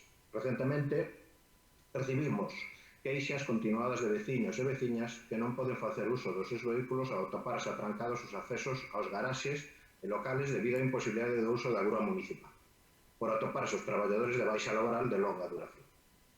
Entendemos a dificultade que pode supoñer en algúns casos suplir postos de traballo nun breve período de tempo, pero tamén entendemos que é preciso buscar unha solución. Por exposto, o Grupo Municipal Popular no Consello de Todos presenta a seguinte proposta de acordos. Instar ao Goberno Municipal a cubrir os postos de traballo nos que os traballadores atopan en baixa laboral de longa duración, instar ao Goberno local a establecer un acordo ou contrato con algunha empresa de retirada de vehículos que salvagarde os dereitos dos titulares dos vados e proceder á devolución da parte proporcional das taxas a aqueles titulares de vados que non poideron facer uso dos seus. Mais non. Moitas grazas. Voceira nacionalista ten a palabra. Moitas grazas, señora alcaldesa. Intentarei ser breve xa dadas as horas.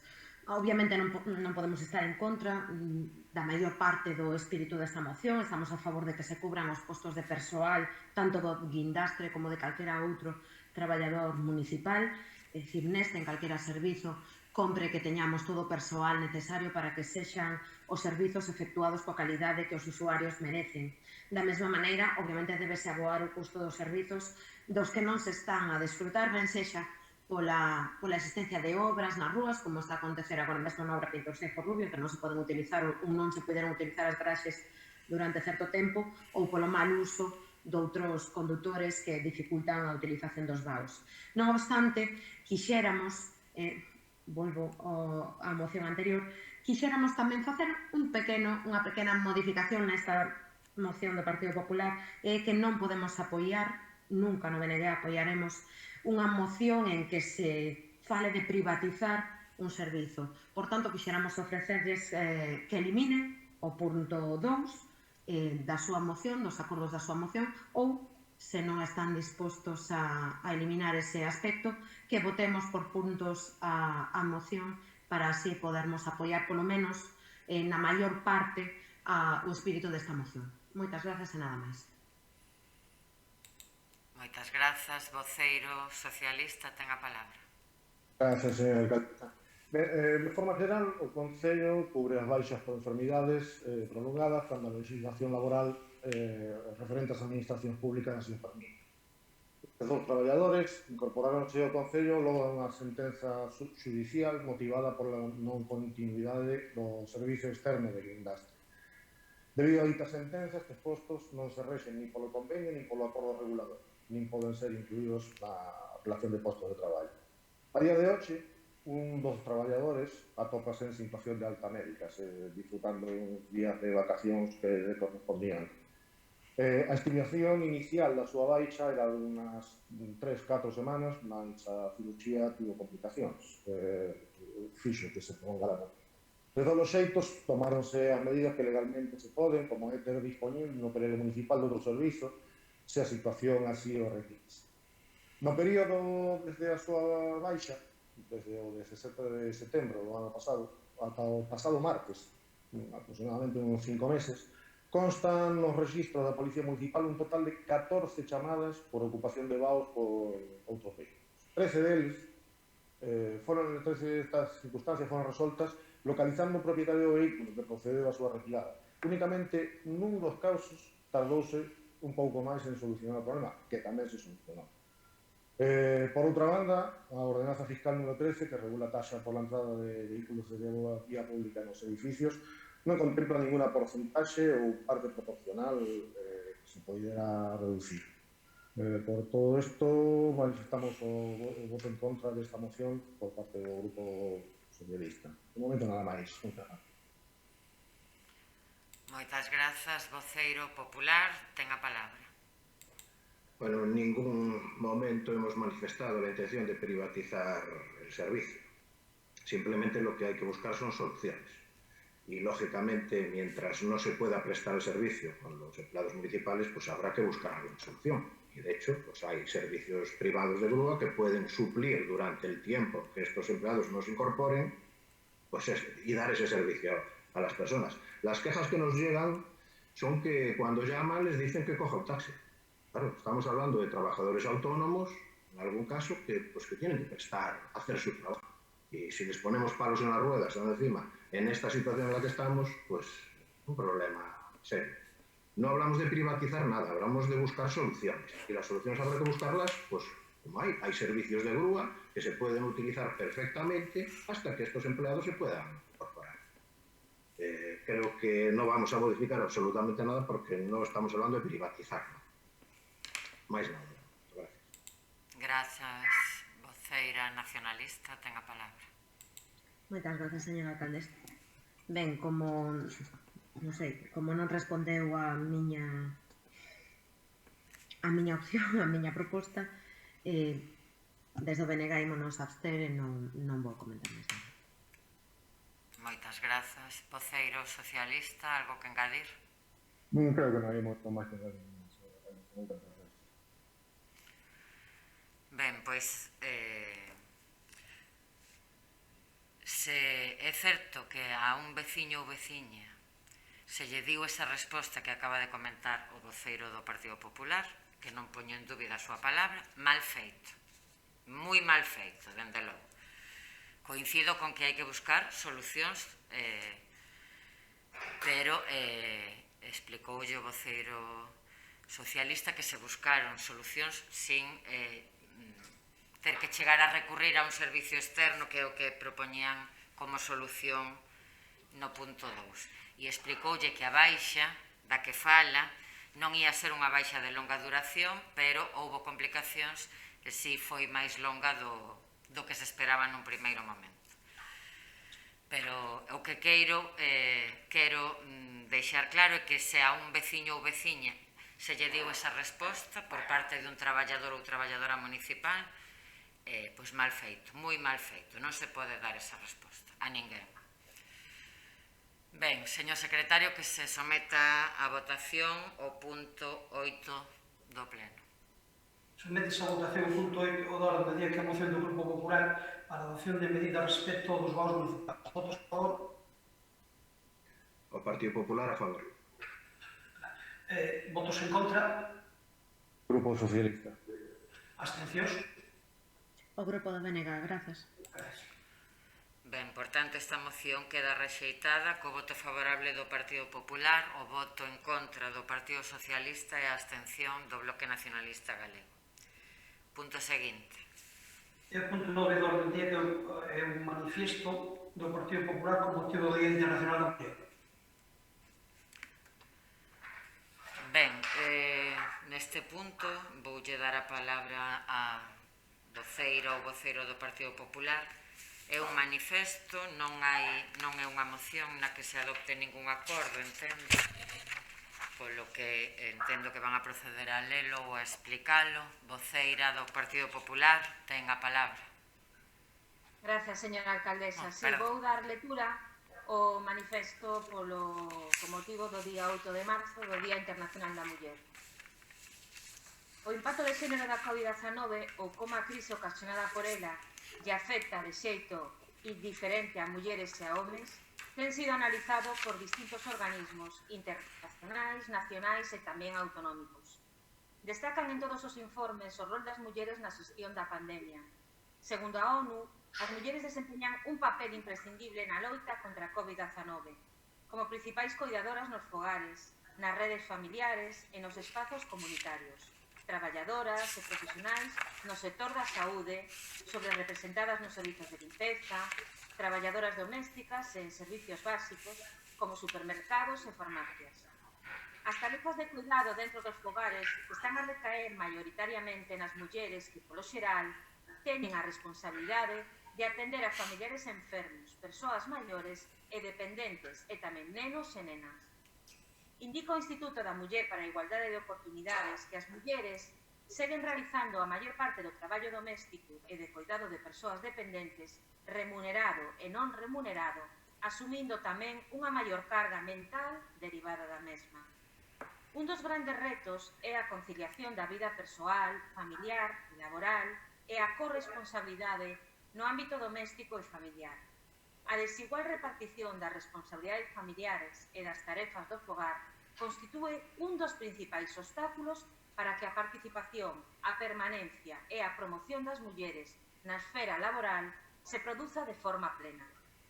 É indudable que a plena igualdade no ámbito laboral só será posible se existe unha asunción equitativa do traballo doméstico e dos cuidados no ámbito do fogar. Temos que apostar por un modelo de sociedade corresponsable no que homes e mulleres compartan de maneira equilibrada responsabilidades domésticas e familiares no marco do necesario cambio cultural en torno aos usos do tempo. É necesario impulsar a concienciación do conxunto da sociedade en favor dunha organización social corresponsable e de horarios máis racionais, así como reforzar os recursos destinados á conciliación da vida laboral, persoal e familiar.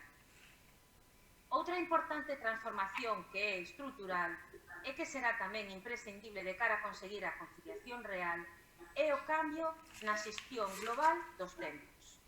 Isto pasa por facer fronte ao necesario debate da racionalización horaria a nivel global, buscando un novo pacto social de xestión racional e xusta dos tempos entre a cidadanía, o ámbito da empresa privada e a administración, tanto a nivel estatal, autonómico e local.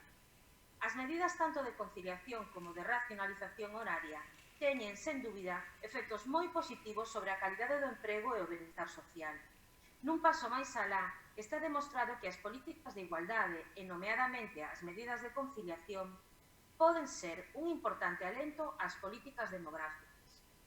Se un dos camiños que conducen ao emprego de calidade e ao benestar social son as políticas de conciliación, outro non menos importante é o da formación e o coñecemento. Precisamente pola inxusta distribución desta responsabilidade de conciliación, moitas mulleres viron no pasado e aínda ven dificultada no presente a súa inserción no mercado laboral e tamén as súas posibilidades de formación e desenvolvemento. A corresponsabilidade é labor do conxunto da sociedade, das administracións públicas, axentes sociais, organizacións empresariais e instancias privadas. E, entre todos, debemos traballar para fomentala e crear sinerxias que redunden nunha organización social na que sexa máis fácil para todos armonizar a vida privada e a laboral. É fundamental seguir apoiando o liderado feminino e a presenza das mulleres en todas as esferas da sociedade, incluindo os postos de decisión e influencia, a vez que compre seguir traballando para derrubar os obstáculos que dificultan a incorporación en condicións de igualdade e de formación profesional das mulleres en ámbitos como, por exemplo, a da ciencia. Para iso, ademais da aplicación de políticas específicas, resulta imprescindible seguir traballando para eliminar os estereotipos e roles que sustentan a desigualdade de xénero. A conciliación e a corresponsabilidade requiren a realización dunha reflexión sobre o mercado laboral, o modelo educativo, de idade, de urbanismo, de servicios. É fundamental incorporar a perspectiva de forma transversal nas políticas que se desenvolvan. Debemos facer unha aposta clara e decidida dende o noso Concello para seguir profundizando nas políticas efectivas de conciliación e corresponsabilidade, xa que son uns dos mellores instrumentos que temos para a revitalización da nosa sociedade. O avance socioeconómico, cultural e social de Betanzos e de Galicia vai depender inediblemente de que mulleres e homes partan do mesmo lugar para poder alcanzar as mesmas metas, sen que os obstáculos por razón de xénero constitúan unha limitación para o desenvolvemento persoal nos distintos ámbitos da vida das persoas. Nada máis. Moitas grazas. Moitas grazas, voceira. Antes de dar a palabra ao resto dos grupos, é como unha cuestión de orden, nada máis. Os grupos políticos, calquera dos grupos da corporación, o habitual, o que se recolle no regulamento, que presenten mocións, e nesas mocións sempre hai un acordos que se votan. Este tipo de manifestos xa se trouxeron outras veces a pleno como un acordo anterior, moitas veces, entre os grupos. Pero, bueno, o motivo pareceme importante como para isto. Evidentemente, puido ler o manifesto, faltaría máis, pero, bueno, voto en falta darlle a forma de moción, sinceramente. como unha cuestión de orden, nada máis. Dito eso, voceira nacionalista ten a palabra. Moitas grazas, señora alcaldesa. Ben, en vésperas do 8 de marzo da pandemia, en esta semana, na semana que conmemoramos a Rosalía de Castro, a primeira das feministas galegas, a nosa bandeira, traen vostedes este manifesto. Ben, o 8 de marzo de 2020, hai case un ano, as feministas galegas xa saímos á rúa cun lema, que era sen coidados non hai vida. Nunhas concentracións que o PP non apoiou e que mesmo denostou e atacou. Hoxe danse conta, por fin, de que os coidados recaen maioritariamente sobre as mulleres. Benvidos, levoulles case un ano, pero deronse conta. Supoño que vostedes saben por que caen eses coidados sobre as mulleres. Na maior parte dos casos é porque as familias galegas carecemos dos medios públicos e de calidade que fagan factible que eses coidados recaian sobre outras institucións. Seguimos a carecer de centros de día públicos na nosa comarca, seguimos a carecer de prazas de xeriátrico públicos na nosa comarca e mesmo hai un déficit flagrante de prazas de garderías públicas na nosa comarca. Por outro lado, coa pandemia da COVID-19, en Galiza xerouse unha destrucción de 21.000 empregos, dos que 15.900, alrededor de 15.900, están ocupados por mulleres. A fenda salarial continúa a incrementarse e anda alrededor do 20%.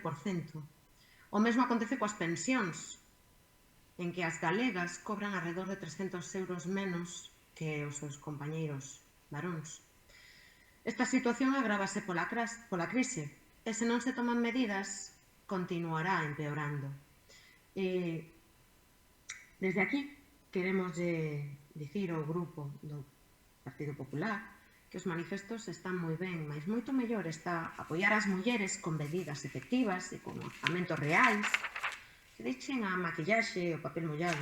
Gobernan vostedes, por tanto asuman as súas responsabilidades e poñan en práctica esas políticas que nos impiden desfacernos do noso teito de cristal e do chan lamacento que sempre nos acompaña as mulleres na nosa vida laboral, familiar e social. Moitas grazas e nada máis. Moitas grazas. Vou a ser moi breve. Coincidimos dende o Grupo Socialista co espírito deste manifesto. Tamén teño que decir que estou de acordo co manifestado pola voceira nacionalista, é certo. É certo todo o que dixo en canto á situación de discriminación laboral das mulleres, en canto a que todo recae sempre sobre as mulleres. Non é, desgraciadamente, algo que só se circunscriba a Galicia, senón que é xeral. E o que evoco é medidas reais das administracións que de verdade poden tomar decisións que cambien a vida das mulleres. Pero, ben, dende logo, o Grupo Socialista súmase a este manifesto que presenta o Partido Popular. Coincidimos absolutamente co espírito, ainda que hai algunha frase coa que non podo estar de acordo, pero bueno, non vou entrar en... pero sí, co espírito, absolutamente. E eu quería estenderme un pouco coas actividades que se van a desenvolver dende o Concello de cara ao 8M, pero dada a hora vou a ser moi breve e só citalas. Vaise desenvolver o programa Mulleres ao Borde de, que é un programa de apoio a mulleres para adestrar habilidades sociais e emocionais a través do Facebook Betanzos Igualdade, a campaña 8M Mulleres Galegas en Tempos Difíciles, que é unha campaña de reivindicación da figura de 12 mulleres galegas pioneiras en distintos ámbitos ou que destacaron pola súa labor social, invisibilizadas ou non excesivamente recoñecidas pola historia e, en consecuencia, escasamente coñecidas a día de hoxe. Desenvolverase 8M Moito por Cambiar en colaboración coa Deputación da Coruña, que está composto por varias... diversificas en varios programas, moito por reflexionar, diálogos a través do que comprender mellor os impactos da COVID na vida das mulleres, moito por compartir, un espazo activador dende o que tecer redes de traballo entre as mulleres, moito por españar, moito por facer, que é un convite á poboación adolescente da provincia, neste caso o noso de Betanzos, pero este programa en colaboración coa Diputación, para apoiar o seu papel de activistas feministas no ámbito digital. Tamén se vai desenvolver o programa O Rural de Todas para poñer en valor o papel das mulleres no rural e tamén se vai a conceder, non digo entregar porque vamos a ver como evoluciona a pandemia e cando será posible, pero sí conceder o distintivo Mulleres Emprendedoras a todas as mulleres que emprenderon negocio no noso municipio no ano 2020 e o premio Úrsula Meléndez de Teixeda para o que está convocada unha reunión da Comisión de Nomenclator a vindeira semana. Gustaríame estenderme máis, creo que é un programa atractivo, por suposto, a desenvolver dentro das medidas que a situación pandémica nos permite e ao que convido a todas e a todos a participar. Pola miña banda nada máis, voceira popular ten a palabra. Nada máis, señora alcaldesa. Gracias. Voceira nacionalista. Ben, pois, daquela, señor secretario, non hai nada que votar, entendo, pasamos ao punto seguinte. O punto seguinte, punto 10 do orden do día, que son robos e preguntas. Ben, voceiro do Grupo de Goberno ten a palabra para dar lectura aos rogos e preguntas do pleno anterior. Ben, moitas gracias, señora alcaldesa, boas noites a todos e todas. En respostas ás preguntas do Bloque Nacionalista Galego, sobre a pista de salto ao carón da fonte das 4 estacións, o delegado de Urbanismo compareceu na anterior sesión extraordinaria e deu as explicacións relativas a esta cuestión. Respecto á iluminación nas estradas da Rúa Nova, os servicios eléctricos municipais reforzaron a iluminación nesta zona logo de colocación dunhas estadas para realizar os traballos necesarios por parte da propiedade do inmoble en cuestión. Sobre as analíticas de augas fecais, os resultados destas analíticas están a servir para coordinar con sanidade as actuacións necesarias no caso de detectar a aparición de novos globos. Sobre a necesidade dun sistema de recollida de cartón no casco histórico, a pregunta e proposta que formulan xa está levada a cabo 2 días á semana, concretamente os martes e os venres. Realízanse a recollida porta a porta de cartón en todos os establecementos adheridos. Respecto á existencia dun vertedoiro en Piadela, cando o goberno local detecta unha aldraxe contra o medio ambiente, como o que están a describir, elimina os vertedoiros creados polo incivismo dos responsables mediante un xestor autorizado. O vertido ao que se refire foi reiterado recentemente. En respostas ao grupo do Partido Popular sobre os seguros do Concello, evidentemente que o Concello conta cun seguro de responsabilidade civil e conta con cobertura para as reclamacións patrimoniais que son presentadas contra o Concello. Nada máis e moitas gracias. Grazas. Voceira nacionalista ten a palabra. Moitas grazas, señora alcaldesa. Ben, as preguntas ao pleno de febreiro son as seguintes. En outubro de 2019, o goberno local autorizaba a demolición dunha vivenda unifamiliar situada no cruzamento da avenida de Castela coa rúa Concepción Arenal en Bellavista. A carón dela está emprazado o cruceiro da Cruz Verde, que permanece supostamente confinado dentro dun caixón metálico para protexelo do derrubo. Os traballos aparentemente remataron hai meses, mas esta peza do patrimonio histórico da cidade continúa supostamente confinada no caixón. Por canto tempo teñen pensado reclamar ao promotor da demolición a restitución do cruceiro? En que prazos? Contemplan actuacións específicas para poñer en valor o cruceiro e a súa historia e dos restantes cruceiros do Concello? Seguinte pregunta. No pleno do pasado mes de decembro preguntábamos polo retraso na convocatoria das bolsas de material escolar. O mes seguinte respondíanos que se estaba a traballar nun novo texto para sacar esta convocatoria. Até cando se van seguir adiando a publicación das axutas que se fan imprescindibles nun momento como actual? É así como se incrementa o gasto social e o apoio ás familias en plena pandemia? Terceira pregunta. Son moi frecuentes as queixas desde a veciñanza betanceira polo mal estado da sociedade que presenta a vila en xeral e o mobiliario urbano en particular. Algúns dos elementos que son obxeto destas queixas son as papeleiras, que caen porque podrecen os seus pés e non volven ser repostas, os bancos, cuxas táboas se deterioran e non son cambiadas, ou as marquesiñas que non se limpan, non se reparan, se estragan, ou mesmo non se repoñen se son danadas nalgún accidente de tráfico. Teñen vostedes previsto levar a cabo un plan de limpeza e reparación destes elementos de mobiliario urbano? En que momento se vai levar a cabo un mantemento e a limpeza a fondo das nosas rúas e zonas rurais? Cuarta pregunta. A sinalización vial no cruce entre a Rúa do Mandeo e Saavedra Meneses, ao final da Ponte Vella, está borrada e as marcas amarelas que advirten de non parar xusto antes do semáforo están case borradas, co que isto provoca problemas de circulación cos camións e os autobuses. Ademais, este semáforo atópase con frecuencia apagado. Descoñecemos o motivo e o problema circulatorio empeora. Por que se apagan con frecuencia este semáforo e outros da vila, como os da Ponte Nova, e pasan días sen funcionar? Teñen coñecemento da necesidade de repintar a sinalización deste cruce ou igual que o da Ponte Nova? Que pensan facer para solucionar este problema e en que prazos? E quinta pregunta. O camiño da Veiga discorre por baixo da obra paralizada do Mandeo 50. O vello muro de cachote, a xunta seca que soportaba os socalcos de viñedo desta zona, ven aguantando desde hai décadas co peso deste edificio. Presentas varias abombaduras alarmantes que advirten do risco de colapso.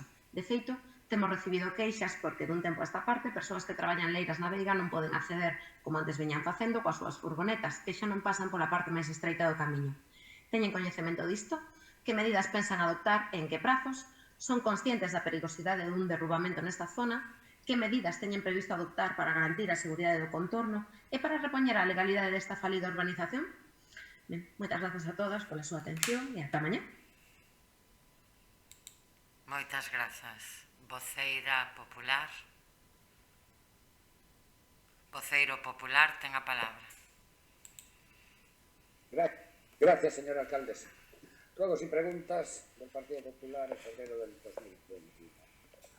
1. ¿Por qué las calles de Betanzos están tan sucias y abandonadas de lo que estuvieron nunca desde la democracia? La situación de la carretera de circunvalación por el margen del pasatiempo donde pasean tantos vecinos es absolutamente alarmante. Las cunetas llenas de papeles, latas, bolsas de plástico. 2.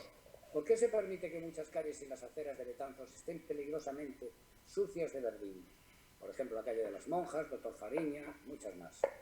3. Tras llevar más de 6 meses quejas continuadas de vecinos de la calle Pintor Seijo Rubio, ya que no pueden entrar y salir de sus garajes por motivo de las obras, rogamos al gobierno municipal que les habilite temporalmente un aparcamiento o parking en la plaza García Hermanos. 4. Rogamos al Concello que proceda a realizar el mantenimiento tan necesario para la fuente de la Diana Cazadora, que está en un absoluto estado de abandono. 5. Los vecinos de Piadela, así como los de Tabacos y Martinete, nos trasladan su malestar por la mala cobertura móvil y de Internet en sus domicilios, y por ello instamos al gobierno municipal a que realice las gestiones oportunas para solucionar dicho problema. Nada más, muchas gracias. Pois moitas grazas pola súa brevidade e boa noite a todas e todas. Sin máis asuntos que tratar, levántase a sesión.